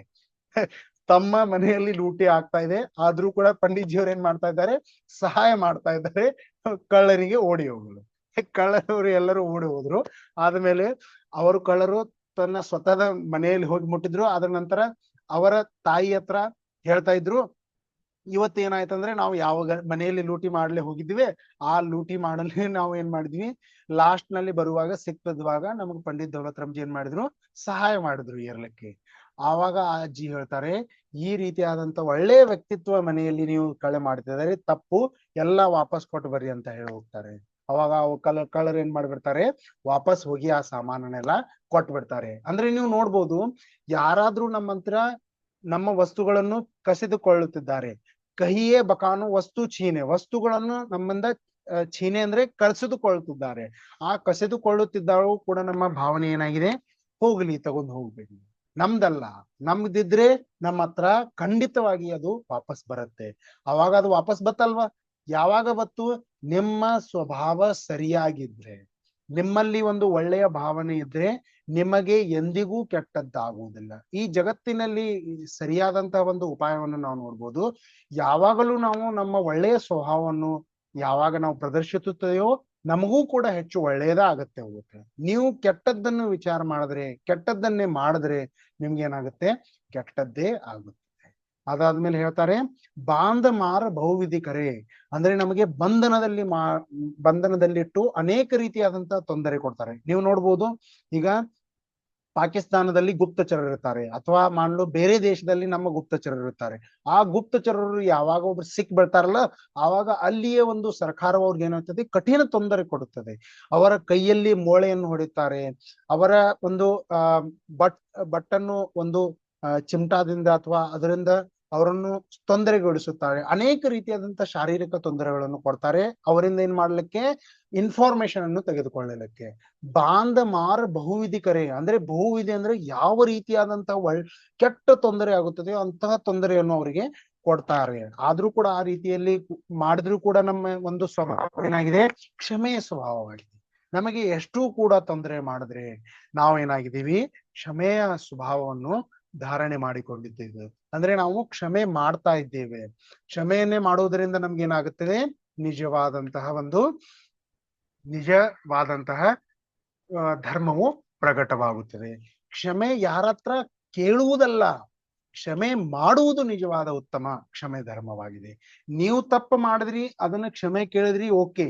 ಆದ್ರೂ ಕೂಡ ನಿಮಗೆ ಯಾರಾದ್ರೂ ಒಂದು ತಪ್ಪನ್ನು ಮಾಡ್ತಾ ಇದ್ದಾರೆ, ಅವರಿಗೂ ಕೂಡ ನೀವು ಕ್ಷಮೆ ಮಾಡ್ಬಿಟ್ರಿ ಅಂದ್ರೆ, ಅವರು ಕ್ಷಮೆ ಕೇಳಲಿ ಅಥವಾ ಬಿಡ್ಲಿ, ಆದ್ರೂ ಕೂಡ ನೀವು ಕ್ಷಮೆ ಮಾಡ್ಬಿಟ್ರಿ, ಅವರ ಬಗ್ಗೆ ನೀವು ಎಂದಿಗೂ ಕೂಡ ವಿಚಾರ ಮಾಡುವುದಿಲ್ಲ. ಅವರ ಬಗ್ಗೆ ಎಂದಿಗೂ ನೀವೇನ್ ಮಾಡುವುದಿಲ್ಲ, ವಿಚಾರ ಮಾಡುವುದೇ ಇಲ್ಲ. ಇದೇ ಒಂದು ನಿಜವಾದ ಏನಾಗಿದೆ, ಉತ್ತಮ ಕ್ಷಮೆ ಧರ್ಮ. ಏನ್ ಹೇಳಿದ್ರು, ಕ್ಷಮೆ ಬೇಡುವುದು ಉತ್ತಮ ಕ್ಷಮೆ ಅಲ್ಲ, ಕ್ಷಮೆ ಮಾಡುವುದು ಉತ್ತಮ ಕ್ಷಮೆ ಇದೆ. ಅಂದ್ರೆ ನಾವು ಉತ್ತಮ ಕ್ಷಮೆ ಯಾವಾಗ ಕೇಳ್ತೀವಿ, ನಾವು ಯಾರಿಗಾದ್ರೂ ನಮ್ಗೆ ತೊಂದರೆ ಕೊಡ್ತಾ ಇದ್ದಾರೆ, ಓಕೆಪ್ಪ ನೀನ್ ತೊಂದರೆ ಕೊಟ್ಟಿ, ನಿನ್ ಖುಷಿ ಆಯ್ತು, ಓಕೆ, ನಿನಗೆ ಉತ್ತಮ ಕ್ಷಮೆ. ನಿನ್ನ ಬಗ್ಗೆ ನನ್ನ ಮನಸ್ಸಿನಲ್ಲಿ ಯಾವುದೇ ರೀತಿಯಾದಂತ ಒಂದು ಕೆಟ್ಟ ಭಾವನೆ ಇಲ್ಲ. ಇದೇ ಒಂದು ನಿಜವಾದ ಕ್ಷಮೆ ಆಯ್ತು. ಅಂದ್ರೆ ನಾವು ಅವನ ಬಗ್ಗೆ ಒಳ್ಳೆಯದೇ ವಿಚಾರ ಮಾಡ್ತೀವಿ. ಅವನು ಎಷ್ಟು ಕೂಡ ಕೆಟ್ಟದ್ದು ಮಾಡಿದ್ರೆ ನಾವು ಒಳ್ಳೆಯದೇ ವಿಚಾರ ಮಾಡ್ತೀವಿ. ಈಗ ಒಳ್ಳೆಯದೇ ವಿಚಾರ ಮಾಡಿದ್ರೆ ಏನಾಯ್ತು, ಅದರಿಂದ ನಮಗವೇ ಲಾಭವಾಯ್ತು. ಈಗ ನೀವು ನೋಡ್ಬೋದು, ಒಂದು ಆಡ್ ಬರುತ್ತೆ, ನೀವು ಯಾರಾದ್ರೂ ನೋಡಿ ಬರ್ಬೋದು. ಒಬ್ಬ ಮೇಲೆ ವ್ಯಕ್ತಿ ಇರ್ತಾನೆ ಮತ್ತು ಒಂದು ಅಪಾರ್ಟ್ಮೆಂಟ್ ನಲ್ಲಿ ಮೇಲೆ ಕೆಳಗೆ 2 ಜನ ವ್ಯಕ್ತಿ ಇರ್ತಾರೆ. ಆ ವ್ಯಕ್ತಿ ಒಬ್ಬ ಆಫೀಸ್ ಹೋಗ್ತಾ ಅವನು ಗುಟ್ಕಾ ತಿಂತಾ ಇರ್ತಾನೆ. ಆ ಗುಟ್ಕಾ ತಿನ್ನೋನ್ ಏನ್ ಮಾಡ್ತಾ ಇದ್ದಾನೆ, ಅವನ ಮನೆಯ ಹತ್ರ ಅವನು ಬಂದು ಡೈಲಿ ಉಗುಳಿ ಹೋಗ್ತಾ ಇರ್ತಾನೆ. ಅವನು ಉಗುಳುವಾಗ ಅವನೇನ್ ಮಾಡ್ತಾನೆ, ಅವನು ಉಗುಳಿದ ನಂತರ ಅವನು ಬಂದು ಸ್ವಚ್ಛವಾಗಿ ಅದನ್ನು ಮತ್ತೆ ಕ್ಲೀನ್ ಮಾಡ್ತಾನೆ. ಮತ್ತ ಅದನ್ನ ಅವನು 2ನೇ ದಿನ ಉಗುಳ್ತಾನೆ, ಮತ್ತೆ ಕ್ಲೀನ್ ಮಾಡ್ತಾನೆ. ಅಂದ್ರೆ ಅವನು ಯಾರು ಉಗುಳ್ತಾ ಇದ್ದಾನೆ ಅವನಿಗೆ ಆ ವ್ಯಕ್ತಿ ಹೇಳ್ತಾ ಇಲ್ಲ ಇಲ್ಲಿ ಉಗುಳ್ಬೇಡಪ್ಪ ಅಂತ. ಅವನೇನ್ ಮಾಡ್ತಾ ಇದ್ದಾನೆ, ಸ್ವಚ್ಛವೇ ಮಾಡ್ತಾ ಇದ್ದಾನೆ. ಮತ್ತೆ 3ನೇ ಸಲ ಅದೇ ಮಾಡ್ತಾನೆ. ಈಗ 4ನೇ ಸಲ ಅವನು ಉಗುಳು ಮೊದ್ಲು ಕೂಡ ಅವನೇನ್ ಮಾಡ್ತಾನೆ, ಅಲ್ಲಿಗೆ ಬಾಲ್ಟಿಯನ್ನು ತೆಗೆದುಕೊಂಡು ನಿಂತು ಬಿಟ್ಟಿದ್ದ. ಈಗ ಅವನೇನ್ ಮಾಡೋದನ್ನ ಉಗುಳುವುದಿಲ್ಲ. ಅಂದ್ರೆ ಇನ್ನು ನೋಡ್ಬೋದು, ಅವನು ಒಂದು ತಮ್ಮ ಸ್ವಭಾವವನ್ನು ತೋರಿಸ್ತಾ, ಅಲ್ಲಿ ಒಳ್ಳೆಯ ಸ್ವಭಾವ ಏನು, ನೀ ಎಷ್ಟು ನನ್ನ ಹತ್ರ ಉಗುಳಿ ಹೋಗು, ನಾನು ಅದನ್ನ ಕ್ಲೀನ್ ಮಾಡ್ತೀನಿಪಾ ಅಂತ ಅವನು ತೋರಿಸ್ಕೊಟ್ಟ. ಈಗ ಅವನಿಗೂ ಏನೇನಿಸ್ತು, ಎಷ್ಟು ಒಳ್ಳೆಯ ವ್ಯಕ್ತಿ ಇದ್ದಾನೆ, ನನಗೆ ಏನಂತ ಇಲ್ಲ, ಸ್ವತಃವೇ ಅವನು ಏನ್ ಮಾಡ್ತಾ ಇದ್ದಾನೆ, ಆ ಜಾಗವನ್ನು ಕ್ಲೀನ್ ಮಾಡ್ತಾ ಇದ್ದಾನೆ. ಅದನ್ನ ವಿಚಾರ ಮಾಡಿ ಅವನು ಕೂಡ ಉಗುಳಿದ್ ಬಿಡ್ತಾನೆ, ಮತ್ತು ಸ್ವತಃವೂ ಕೂಡ ಬೇರೆಯವರಿಗೂ ಕೂಡ ಉಗುಳಲಿಕ್ಕೆ ಹೇಳುವುದಿಲ್ಲ, ಅಥವಾ ಅವರಿಗೆ ಪ್ರೇರಣೆ ಕೊಟ್ಟು ಹೇಳ್ತಾನೆ, ಈ ರೀತಿಯಾದಂತ ಕೆಟ್ಟ ಕೆಲಸ ಮಾಡಬಾರ್ದು ಅಂತ ಅವನು ಮುಂದೆ ಎಲ್ಲರಿಗೂ ಹೇಳಲು ಬಯಸುತ್ತಾನೆ. ಅದಾದ್ಮೇಲೆ ನೀವು ನೋಡ್ಬೋದು, ಮುಂದೆ ಇಲ್ಲಿ ಕ್ರೋಧ ಇದೇನಾಗತ್ತೆ, ಕ್ರೋಧವನ್ನು ಮಾಡುತ್ತಾರೆ, ಕ್ರೋಧವನ್ನು ಧಾರಣೆ ಮಾಡಿಕೊಳ್ಳುತ್ತಾರೆ ಅಂತ ಹೇಳುವುದಿಲ್ಲ, ದ್ವೇಷವನ್ನು ಧಾರಣೆ ಮಾಡಿಕೊಳ್ಳುತ್ತಾರೆ. ಇಲ್ಲಿ ಏನ್ ಹೇಳಿದ್ರು, ಕ್ರೋಧವನ್ನು ನಾವು ಇನ್ಸ್ಟಂಟ್ ಮಾಡುತ್ತೀವಿ, ಮತ್ತು ದ್ವೇಷ ಏನ್ ಮಾಡ್ತೀವಿ, ನಾವು ಧಾರಣೆ ಮಾಡಿಕೊಳ್ಳುತ್ತೇವೆ. ಕ್ರೋಧ ಒಂದು ತಾತ್ಕಾಲಿಕ ಪ್ರಭಾವದಲ್ಲಿ ನಾವು ಅದೇ ಸಮಯದಲ್ಲಿ ಅದನ್ನ ನಾವೇನ್ ಮಾಡ್ತೀವಿ, ಮಾಡಿಬಿಡ್ತೀವಿ. ಯಾರಾದ್ರ ಮೇಲೆ ಸಿಟ್ಟು ಬಂದ್ರೆ ನಾವು ಹೊಡೆದು ಬಿಡ್ತೀವಿ, ಅಥವಾ ಬಡಿದು ಬಿಡ್ತೀವಿ, ಅಥವಾ ಬೈಗಳ ಬೇದು ಅಲ್ಲೇ ಮುಗಿದು ಬೀಳ್ತೀವಿ. ಆದ್ರೆ ದ್ವೇಷವೆನ್ನುವುದೇನಾಗುತ್ತೆ, ಧಾರಣೆ ಮಾಡಿಕೊಂಡು ನಮ್ಮಲ್ಲಿ ಇಟ್ಕೊಳ್ತೀವಿ. ಪರಂಪರೆ ಅನೇಕ ವರ್ಷಗಳವರೆಗೆ ನಾವು ಏನ್ ಮಾಡ್ತೀವಿ, ದ್ವೇಷವನ್ನು ಇಡ್ತೀವಿ. ಈಗ ನಾವು ಹೇಳ್ತೀವಿ, ಯಾರಾದ್ರೂ ಜೊತೆ ಜಗಳ ಆಯ್ತು, ನಾವು ಅವನ ಜೊತೆ ಮಾತಾಡೋದಿಲ್ಲ, ಅವನ ಜೀವನದ ವಿಡಿಯೋ ಅವನ ಜೊತೆ ಮಾತಾಡೋದಿಲ್ಲ. ಈಗ ಜೀವನದ ವಿಡಿಯೋ ಮಾತನಾಡೋದಿಲ್ಲ ಅಂದ್ರೆ ಏನಾಯ್ತು, ಜೀವನದವಿಡೀ ನೀವು ಮಾತನಾಡುವುದಿಲ್ಲ ಅಂದ್ರೆ ಅವನ ಬಗ್ಗೆ ನೀವು ಏನ್ ಮಾಡಿದ್ರು ದ್ವೇಷ ಭಾವನೆಯನ್ನು ನಿಮ್ಮ ಮನಸ್ಸಿನಲ್ಲಿ ಇಟ್ಕೊಂಡ್ರಿ. ಅದಕ್ಕಾಗಿ ನಿಮ್ಮಲ್ಲಿ ಏನಾಯ್ತು ದ್ವೇಷವು ಇದು ಕ್ರೋಧದ ಒಂದ ಭೇದವೇ ಇದೆ. ಕ್ರೋಧದಕ್ಕಿಂತ ಹೆಚ್ಚು ಪರಿಸ್ಥಿತಿ ಕೆಟ್ಟ ತರುವುದಂತೂ ದ್ವೇಷವಾಗಿದೆ. ಅದಕ್ಕಾಗಿ ಈ ಒಂದು ದ್ವೇಷವು ಏನ ಮಾಡಬಾರ್ದು. ಏಕೆಂದ್ರೆ ದ್ವೇಷವೇನಾಗಿದೆ ಅಗ್ನಿಯ ತರವಾಗಿದೆ. ಅಗ್ನಿಯು ಸ್ವತವನ್ನು ಕೂಡ ಸುಡುತ್ತದೆ ಮತ್ತು ಬೇರೆಯವರನ್ನು ಕೂಡ ಸುಡುತ್ತದೆ. ಈಗ ನೀವು ಆ ದ್ವೇಷವನ್ನು ಇಟ್ಕೊಂಡಿದ್ದೀರಿ ಅಂದ್ರೆ ನೀವು ಕೂಡ ಸುಡ್ತಾ ಇದ್ದೀರಿ. ಈಗ ಆ ಮುಂದಿನ ವ್ಯಕ್ತಿಯ ಆ ದ್ವೇಷವನ್ನು ತೀರಿಸಿಕೊಳ್ಳಲು ನೀವು ಪ್ರಯತ್ನ ಮಾಡ್ತೀರಿ. ದ್ವೇಷ ಸಫಲವೂ ಕೂಡ ಆಗ್ಬೋದು, ಅಸಫಲವೂ ಆಗ್ಬೋದು. ಆದ್ರೆ ಎರಡೂ ಪರಿಸ್ಥಿತಿಯಲ್ಲಿ ನೀವು ನಿಜವಾಗಿ ಸುಡುತ್ತಾರೆ ಇರ್ತೀರಾ, ಅಂದ್ರೆ ಸುಟ್ಟೇ ಸುಡ್ತೀರಾ. ಅದಕ್ಕಾಗಿ ಹೇಳ್ತಾ ಇದ್ದಾರೆ ಸ್ವತಃವು ಎಂದಿಗೂ ಇದರಲ್ಲಿ ದ್ವೇಷ ಭಾವನೆಯಿಂದ ನಾಶವಾಗುತ್ತಾರೆ ಮತ್ತು ಬೇರೆಯವರು ಕೂಡ ಇದರಲ್ಲಿ ಏನಾಗಬಹುದು ನಾಶವಾಗಬಹುದು. ಅದಕ್ಕಾಗಿ ಹೇಳಿದ್ದಾರೆ ಕ್ರೋಧವು ತಾತ್ಕಾಲಿಕ ಪ್ರಭಾವವಾಗಿ ಅಂದ್ರೆ ಮುಗಿದು ಹೋಗುತ್ತೆ. ಆದ್ರೆ ದ್ವೇಷವೆನ್ನುವುದು ತಾತ್ಕಾಲಿಕವಾಗಿ ಮುಗಿದು ಹೋಗುವುದಿಲ್ಲ. ದ್ವೇಷ ಏನಾಗುತ್ತದೆ ನಿರಂತರವಾಗಿರುತ್ತದೆ. ಅದರಿಂದ ನಾವು ಕೂಡ ಕಠಿಣ ಪರಿಸ್ಥಿತಿಯಲ್ಲಿ ಸುಟ್ಟು ಬೆಂಕಿಯಲ್ಲಿ ಸುಟ್ಟು ನಾವೇನಾಗ್ತೀವಿ ಕರಗ್ತೀವಿ. ಅದೇ ರೀತಿಯಾಗಿ ಬೇರೆಯವರು ಕೂಡ ಅಲ್ಲಿ ಸುಟ್ಟು ಕರಗಿ ಹೋಗ್ತಾರೆ.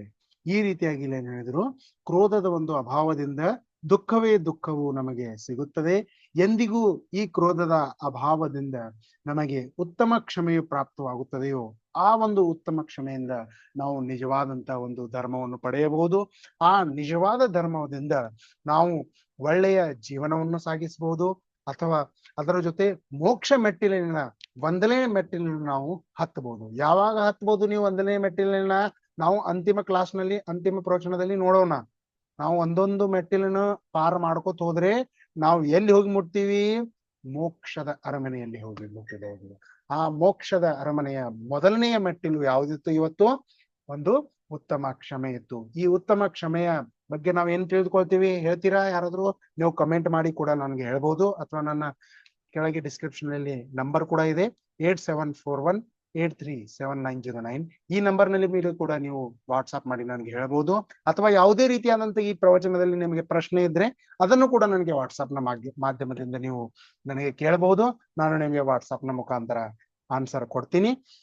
ಈ ಒಂದು ಕ್ರೋಧದ ಅಭಾವದಿಂದ ಈ ಕ್ಷಮ ಸ್ವಭಾವ ಆತ್ಮನ ಆಶ್ರಯದಿಂದ ನಾವು ಯಾವಾಗ ಪ್ರಾಪ್ತ ಮಾಡಿಕೊಳ್ಳುತ್ತೇವೆಯೋ ಆವಾಗ ನಿಜವಾದಂತ ಉತ್ತಮ ಕ್ಷಮೆ ಧರ್ಮವನ್ನು ಪ್ರಾಪ್ತ ಮಾಡಿಕೊಳ್ಳುತ್ತೇವೆ ಅಂತ ಹೇಳಿ, ಈ ಒಂದು ಉತ್ತಮ ಕ್ಷಮೆಯ ಧರ್ಮದಲ್ಲಿ ನೀವು ಇವತ್ತು ದಿನವಿಡೀ ಕ್ರೋಧವನ್ನು ಅಭಾವ ಮಾಡ್ತಾ ಈ ಕ್ಷಮೆ ಧರ್ಮವನ್ನು ಪಾಲಿಸಿರಿ ಮತ್ತು ಬೇರೆಯವರಿಗೂ ಕೂಡ ಈ ರೀತಿಯಾದಂತಹ ಒಂದು ಧರ್ಮವನ್ನು ಪಾಲಿಸಲು ನೀವು ಪ್ರೇರಣೆ ಕೊಡಿ ಅಂತ ಹೇಳಿ ಇವತ್ತಿನ ಒಂದು ಈ ಉತ್ತಮ ಕ್ಷಮೆಯ ಚರ್ಚೆಯನ್ನು ಇಲ್ಲಿಗೆ ಸಮಾಪ್ತಗೊಳಿಸೋಣ.